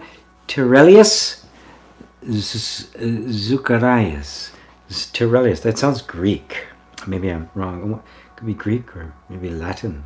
Beautiful name, though. Hello. So if we are awareness and habit, why do we need to meditate? We have to consciously own it. And Yes, I'm speaking in relative terms. Yeah, why would I have to meditate if that's what I am? Meditate on the fact that that is what you are. That's the focus of meditation. It is simple. Our attention from the time we are young, right, is being constantly lured outward, outward, outward. It's simply the way it is. And so these essential truths that I am pure awareness are lost. If you know yourself to be pure awareness, that is the meditation. You don't need to meditate at that point. You don't need a technique to get you back to what you already know. Right? But if you're not sure of that, if you feel it, if you know that it's true, but yet there are all sorts of thoughts and feelings and experiences that seem to contradict that, then the meditation is simply bringing back into congruence with what you know to be true the full range of your human experience, all of the rebellious thoughts, the stuff, everything that contradicts that, and we all have plenty of it. You do something in the mind. Oh, that was really stupid. You're really stupid. Well, that's not true. It's just a thought. But if you let that stand, you might feel bad, you might feel guilty. Oh, always doing that. Why did that happen again? All of that is contradicted, is countered as a contrary energy of meditation, which turns your attention away from the external thoughts, feelings, and sensations towards that root of being. That's what it's for.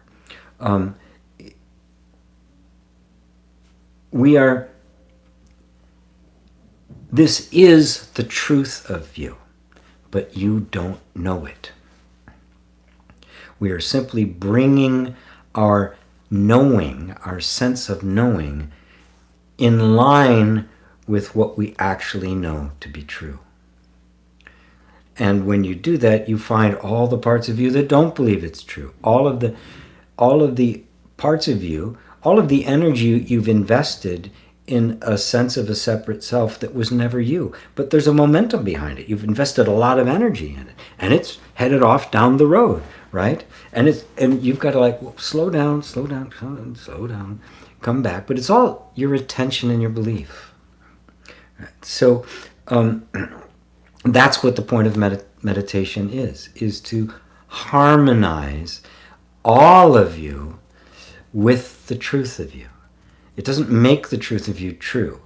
Just like no matter how much you believe that you're a separate self, it can never make it true that you are a separate self. It simply cannot make a falsity true. You cannot make something false into the truth, and you cannot make the truth into something false. You can't do it. The truth is forever. But our mission here as human beings is to know it. Consciously know it. So that becomes your lived insight, your lived reality, and not just a believed reality. Does that answer it for you, Terelius?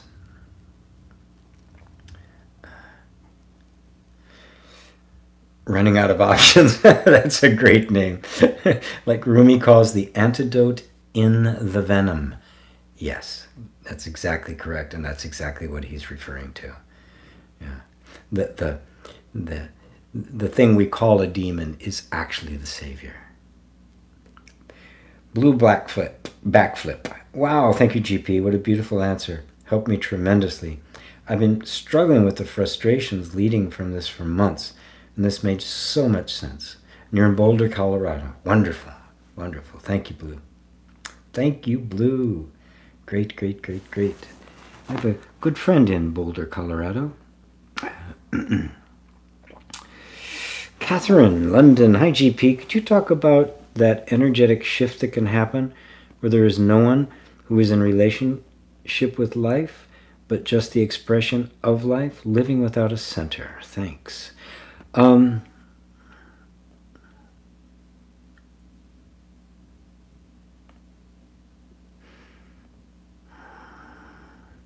Well, that shift is when you see that you are life. right? That it becomes existential. It's no longer there's me and life with which I have a relationship, to which I have a relationship. You don't have a relationship with yourself. You simply are yourself. You simply are that. And this is the essential thing that I keep pointing to over and over and over and over again. With that, even a tiny bit of that transforms what you are experiencing as relationships. That's why Jesus said, if you have faith the size of a grain of mustard seed, which is the tiniest of all seeds, you can say unto the mountain, move and be cast into the sea, and it will be so, and nothing will be impossible to you. So you are the center.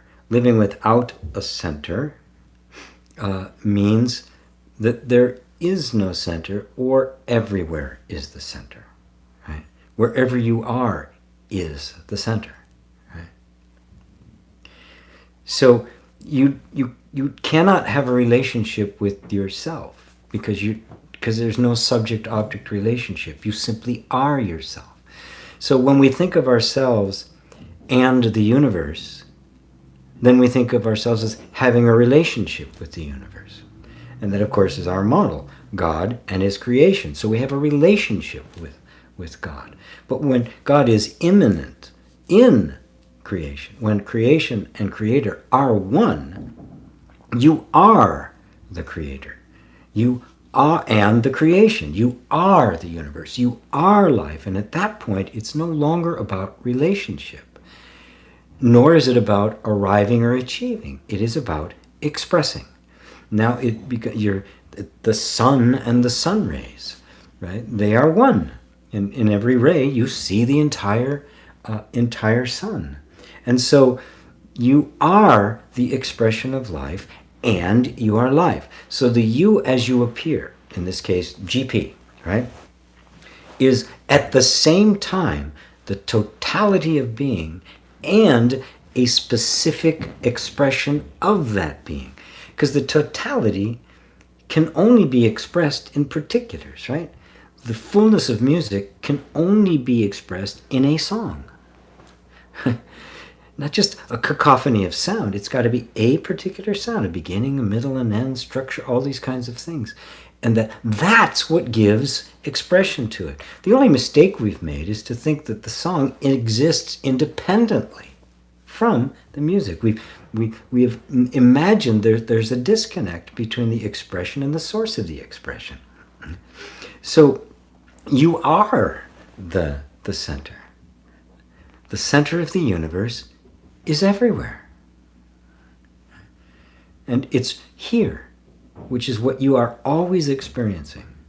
The here that you are experiencing is the center of the universe. Is that getting to your question there? I'm speeding up because we're a little over time. So, but is that getting to the question for you, Catherine? Ava, thank you, G. I didn't get this letter. Sorry. Oh, it's okay. I didn't send one out. I just stopped sending out the notices. Daryl, have you written any books? Not that it's necessary. I enjoy this form much more. I've written one, but it's not really directly on this. I wrote it a long time ago. I just did a revision of it to make it a little bit more up to date. But it's more about just more about inner reconciliation and the resistance that comes up. And how to work with our various kinds of resistance. It doesn't have the same kind of context as what I'm talking about here. I'm trying. I am trying. I've got hundreds of pages of notes and chapters, but trying to get it into the form of a book has not been easy. I keep waiting for some world-class ghostwriter to fall in love with my teaching and want to help me actually create a book. Creating a book is very different than just writing the ideas or teaching like I do this. This is all very spontaneous. Oftentimes, if I don't have a question, I don't have anything to say. I just kind of go blank. So anyway, thank you for asking. Sophie, hope you're going to come to UK soon. We're waiting for you in love. I'm thinking, as I mentioned, one of my students, one of my certified facilitators, has invited me to come stay with her and her husband in Strasbourg, France, which is right on the border of Germany. A couple hours by train outside of Paris. I would just love, if I can afford it, to go to some other places around Europe and do some satsangs. So if there are people who want to help me organize it, and we can work it out and get enough people to cover my expenses, as long as I break even, I'm good. So I'd be happy to. I definitely want to do that. And had emailed you about meditation as well. Miss it. Thanks for addressing it. You did, Anne? Huh. Okay. Golden Angel, hi. Gee, do you think being around an empty person is essential? That's all I want now. I guess because there's the idea that it will be easier to sink back into emptiness around them. And I'm in the UK. Yeah, it's very true. You get in the presence of somebody who knows who they are, somebody who is speaking from stillness or from the emptiness. You can definitely feel it. That's the value of a teacher. That's why people would, travel thousands of miles to be in the presence of Ramana Maharshi, even when he didn't say anything. Just the Buddha field, right? You're in the energy field of the awakened. So absolutely, if you have access to it, right? And you do have access through these satsangs, through other satsangs from other teachers. There's plenty of real teachers who've got videos on YouTube, and just even through the video, you are partaking of that field, even if it was recorded a year ago. You're in the field, right? So you have access to that. Now, of course, the real point is to make it your own, to realize that that's you too, that it is the emptiness in you that recognizes the emptiness in the person, in the other, right? And therefore is appears to be more accessible, but it's only the emptiness in you that recognizes it in someone else. It's not like they're giving it to you. It's not like it's not really a transmission. It's an awakening. It's a stimulation. It's a catalyst, right? So it is essential to a certain extent, and obviously, if you can get it, wonderful. If you can't, it's not a problem. It's nothing to concern yourself about. You recognize that the unfoldment to you of the truth of you is a function of grace, and it's happening because it's your time. It's not even anything you're really doing. Like coming to a satsang like this, it isn't really a choice, right?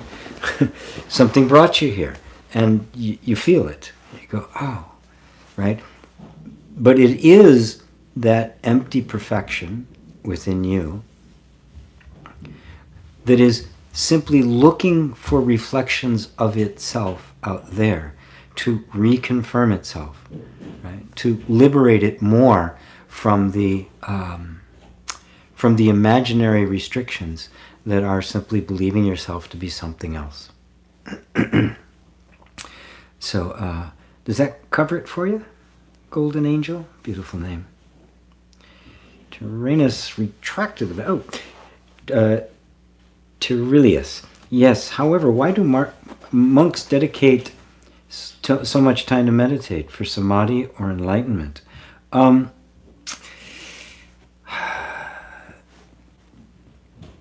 the path of a monk.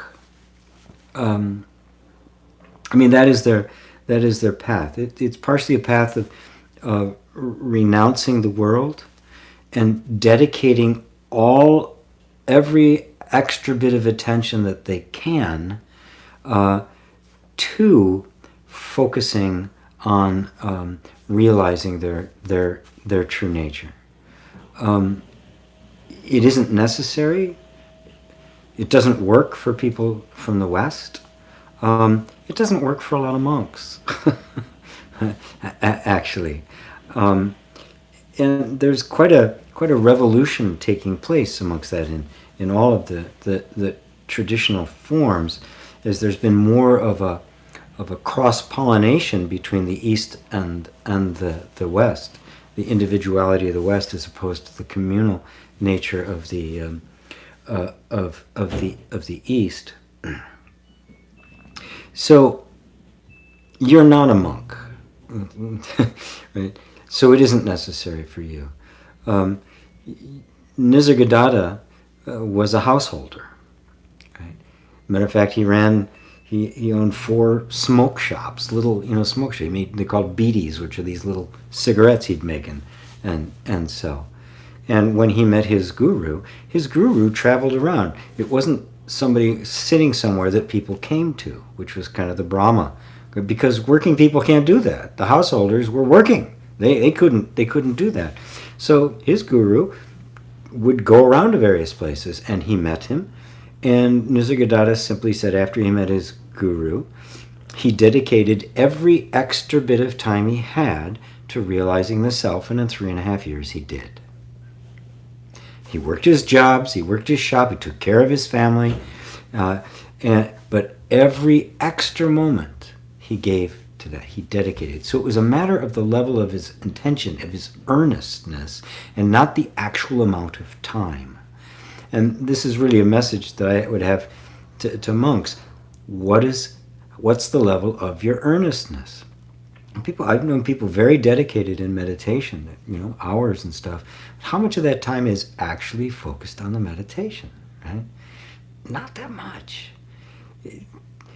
It almost can become a self-fulfilling practice in and of itself. It's like, I'm doing it for the sake of, I'm a meditator now, I'm a monk now. It can become an identity. It's very subtle the way the mind creates identities and then gloms onto them. It can be a very spiritual person, be a holy person. It can be a monk. It can be anything, And there's no difference between somebody deeply identified with being a monk and somebody deeply identified with being a Wall Street broker. When it says, I'm not going to have any money, and the other says, I'm going to make more money than God. There's no difference.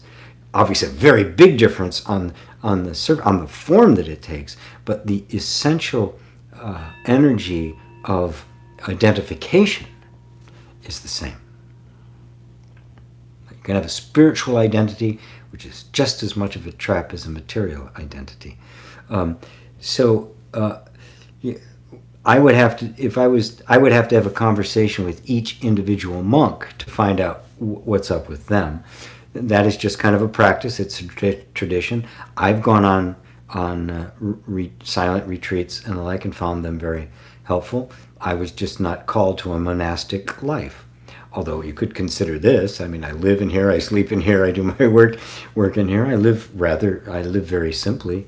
So you might call it that, but I've also lived, and I had a condo overlooking the ocean in Miami Beach. So I haven't lived a monochromatic life, right? So it isn't necessary. No, there's no hard and fast rules. Your life, as it is right now, is the life you need in order to lead you to awakening. You don't need to compare it with any other life. This is it.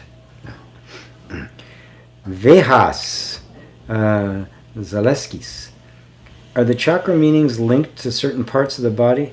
Have truth, or is it arbitrary? Does pouring light emptiness into, let's say, the throat chakra can help with opening its, e.g., speaking the truth? They are associated with it, but again, it's metaphorical. Although in the body, we tend to feel the influence of a particular aspect of consciousness, right? Therefore, the aspect of consciousness that you refer to, the throat chakra, is our capacity, our freedom for genuine self-expression, our capacity to express who we are, to freely, be open, giving your gifts, being yourself, not just speaking, but everything that expresses who you are. So even the way you dress is an expression of the energy of expressiveness, the energy of creation. We tend to feel that here, but it's not here, right? These are images. The swirling vortexes of light are images. They are metaphors. They are non-physical. They are not located anywhere. They are aspects of consciousness, which means they're in every part of you simultaneously. They tend to focus in a certain place. And if you become sensitive to that, you can use it as a coach or as a healer for some clues as to where somebody may be blocked in their life. Now, when you visualize something like pouring light into it, the effectiveness of it isn't the particular kind of thought, having that thought of putting light into it. It is the intention behind it. It's the amount of loving acceptance behind it, and it's your conviction about it that actually empowers it. The power isn't in the mantra. The power is in the chanter. And the more you are identified with this pure, unrestricted love, the more empowered these meditations and visualizations become, because they become increasingly less personal. And the less personal they are, the more universal the love is. And the more universal the love is, the more unconditional it is. And that's what really clears everything out. So there, at least the way I teach the chakras, and I am going to do a big class on it, probably 3 months long, is that approach to it. But if I see myself as a separate self, right, with these chakras, and my chakras cloud, and I'm trying to clear that chakra, I'm not going to get very far, right? Because the real thing that's clogging up the works is my belief in myself as a separate self. I have to begin to liberate my sense of identity. And the sense of identity is the third chakra, which is, I call the storyteller. That's the sense of personal power, personal presence, status. It is the egoic mind. The egoic mind identified with. When that identification is gone, the storyteller energy takes on a completely different character and becomes quite enjoyable, right? But there's a lot to this. There's quite a bit to it. So people who feel less than, they feel threatened in their sense of identity or feel small, will often feel a constriction in their solar plexus. Now again, it isn't located there, right? It's everywhere. Right? Because it's consciousness. So it doesn't really have a location, but it is felt there. It seems to reflect itself there. You get to think of it like, the strings of a guitar. If you hum an E, right, at the right pitch, the guitar string, even though it's not been touched, will vibrate in sympathy with that. If you hum an A, the A string will. So it's like parts of the body vibrate in sympathy with this particular frequency of energy. And again, I use these terms, even frequency of energy or vibration, they are metaphorical, because when you're talking about something non-physical, they become representative of it. But consciousness does take infinite forms. Look around. There are an infinite number of forms, which are combinations and recombinations of very essential forms, like the lights of the rainbow. You can make an infinite number of shades and combinations of those. So no, they are. I don't see them. I don't. In my teaching about it, the truth of them is they are not a swirling vortex of light located at various parts in the body. That they are an aspect of consciousness, non-local, that reflect in various parts of the body. The only exception to that is the first chakra, which is the body. It is the vibration of consciousness that is form, and therefore is not localized because it's everywhere. Everything you see is that, but it is not something in the body. It is the body. The fundamental level of perception is form. It's the first of the 5 skandhas that in Buddhist teaching. That is the first chakra. The energy of form, which corresponds to the red light. They say it's located at the base of the spine, but that's a metaphor for the fact that what it really is the spine energetically connects to the whole earth, which connects to the whole universe. It is simply, you're a plant that can walk. The body is the earth, and the earth is the body. It's a beautiful model for getting an intimate sense of what life actually is, the beauty and complexity and just bewildering vastness of life in all of its forms. But it points to the essence. And the essence is simply undifferentiated, unknowable consciousness. The unspeakable, which I just keep talking about. Nawal says, hi, Go, and then he says, hi, GP. Sorry, I have a question. Oh, no, not Noah. It's Nawaf Alarani. I love all these words that I can't pronounce really. What is the meaning of the observer is the observed, or the thinker and thought? Wow. Golden Angel says, thank you. I'm going to get back to it. I too would love to see you in the UK, so hope it happens. Ava says about opening or unblocking chakras. What about some special music? Yeah, of course. I make music for that. Certain notes vibrate like anything else. Everything is interconnected. So it's not as esoteric or as metaphysical as we think it is. It's a vibrational pattern. It's not the ultimate, right?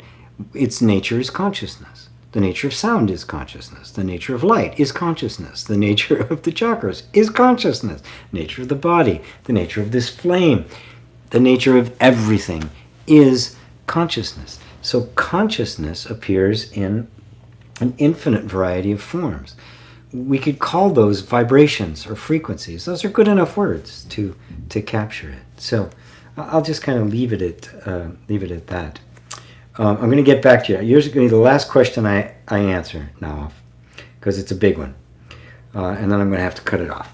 So when I first started doing somatic meditations, I would feel energy moving from the first chakra, then out to the top of my head. What do you think this means? Well, that's the basic Kundalini yoga model that we're all familiar with. That's the picture of that meditation and the 7 chakras moving up the body. And yes, you are going to feel that. That is the rising of consciousness from the manifest to the unmanifest. That's what it symbolizes. It's symbolized, you see, it's like the spine, but with a snake, right? And the snake, in our culture, is, this terrible thing, the devil, the tempter. But traditionally, the snake, and even in the myth of Adam and Eve, this is what its purpose. The snake represents death and resurrection. It represents eternal life. Because the snake literally sheds its skin and has a rebirth as a completely different animal, a completely different being. And so it is a felt experience. But if you limit the experience to simply a feeling in the body, the deep import of it will be lost. You'll not grasp what it really is telling you. It's talking about consciousness raising itself from identification with the manifest to identification with the unmanifest. That's what the rising of Kundalini energy really means. It is not an energy that is somehow in the body. The Shakti it is referring to, and Shakti is the consort of Shiva. It is the feminine aspect of Shiva, which is birth and death, the wheel of life. It's going from the manifest, returning home to the unmanifest, which is what's represented by the crown chakra as it opens at the top of the head, at the pinnacle, to the infinitude of being. So that's what it symbolizes. And when you look at it like that, you see it as a metaphor for the non-dual transformation. Right? So, awareness, I hope that answers your question. I'm getting kind of stuck for time here, so this is the last one I'm going to do. I promised Nuoff I would do it. What is the meaning of the observer is the observed, or the thinker and thought? Okay, my last foray into trying to put words to the unspeakable. It is impossible for the mind to grasp something that the observed is the observer because of its dualistic nature. In everything into the mind, there's a subject-object relationship, right? So you have the observed, and you have the observer. And you have the observing, right? There's this triad that's always there. The observed, the observing, and the thing. The subject and the object and the relationship. Always that. Father, Son, Holy Spirit. There's always this trinity involved. What happens when the subject becomes the object? Now, what I mean by that is, when you become aware of yourself being aware, what you thought of before as the subject suddenly itself becomes an object in your perception. And the subject moves into the unspeakable realm. The perceiver that cannot be perceived. Pure perceiving. It is known, but not observed. You know you are, right? It's kind of like the flashlight cannot shine on itself. It remains forever in the realm of the unknown. That is, unknown objectively. It is outside the realm of the subject-object relationship. So we have stepped outside of the entire realm of human knowledge. It is of no longer any relevance to us. We are in the realm of the pure transcendent, where the perceiver cannot be perceived. That the knowing and being are one. That it is not an object that knows, but knowing is your being.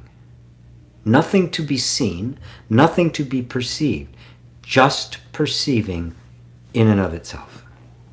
Knowing in and of itself. That is what is meant by awareness. It is awareing, you might say. It cannot perceive itself because it cannot stand aloof from itself in a subject-object relationship. Muji refers to this beautifully as a non-phenomenal recognition. You know that you are, do you not? And you know you are aware, do you not? Yet when you look for that which is aware, you cannot find it.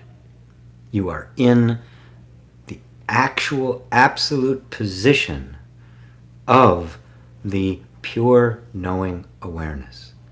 One without a second, subject without an object, knowing without any kind of, without relationship.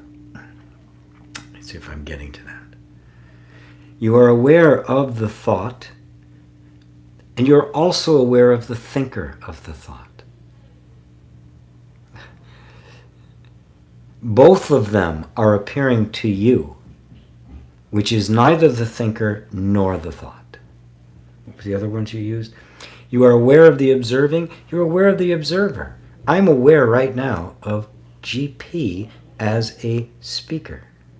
That which is aware of GP as a speaker, the speaker, the speaking, and the spoken, right, is itself completely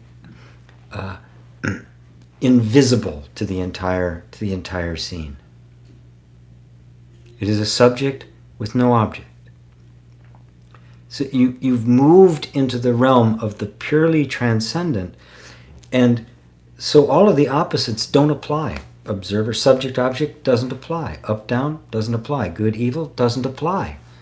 Those are all perspectives that have taken by somebody who has to take that perspective to make this good and this evil. You know, one man's terrorist is another man's freedom fighter, right? So it's just a position that it takes. If you are outside of all positions, you see the one taking the position and the position that they're taking. And so you are the ultimate seer, the ultimate subject, the ultimate knower that cannot be known as an object. Everything in the universe can be known as an object. You know, I know my car, I know this candle, the plants, the picture on the wall, I know my clothes, I know my hair, my beard. Me, I can't know. Everything can be known except you, the ultimate knower. The perceiver cannot be perceived. The knower cannot be known. So you step into non-dual knowing, which is simply being. And so Sat Chit Ananda, being, consciousness, bliss, or happiness. So what am I knowing? What is there anything other than the knowing of something? So the being of something is the knowing of it. And so it is being and knowing that is perceiving. And I'll add this to you just to kind of sweeten the pie at the end here. It is also bliss, happiness, that is knowing. Happiness is not a state that is attained. It is the consciousness that is knowing. Bliss, consciousness, being are one.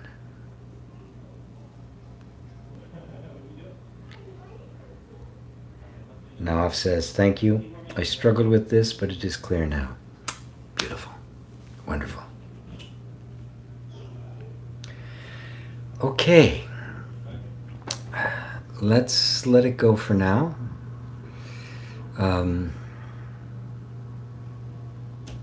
Thank you all.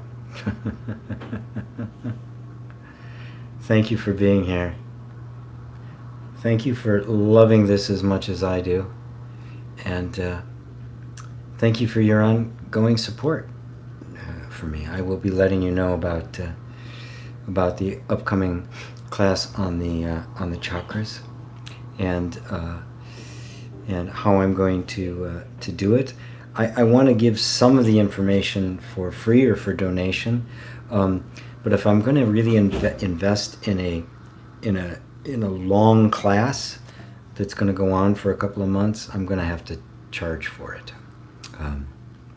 The good news is when I live so simply that the money I make lasts a very long time, and I can continue to give stuff away.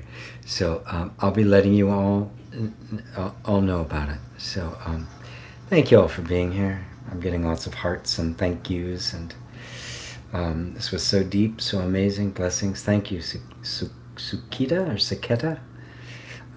Thank you so much. Thank you all for being here. And as always, I love you all. Namaste.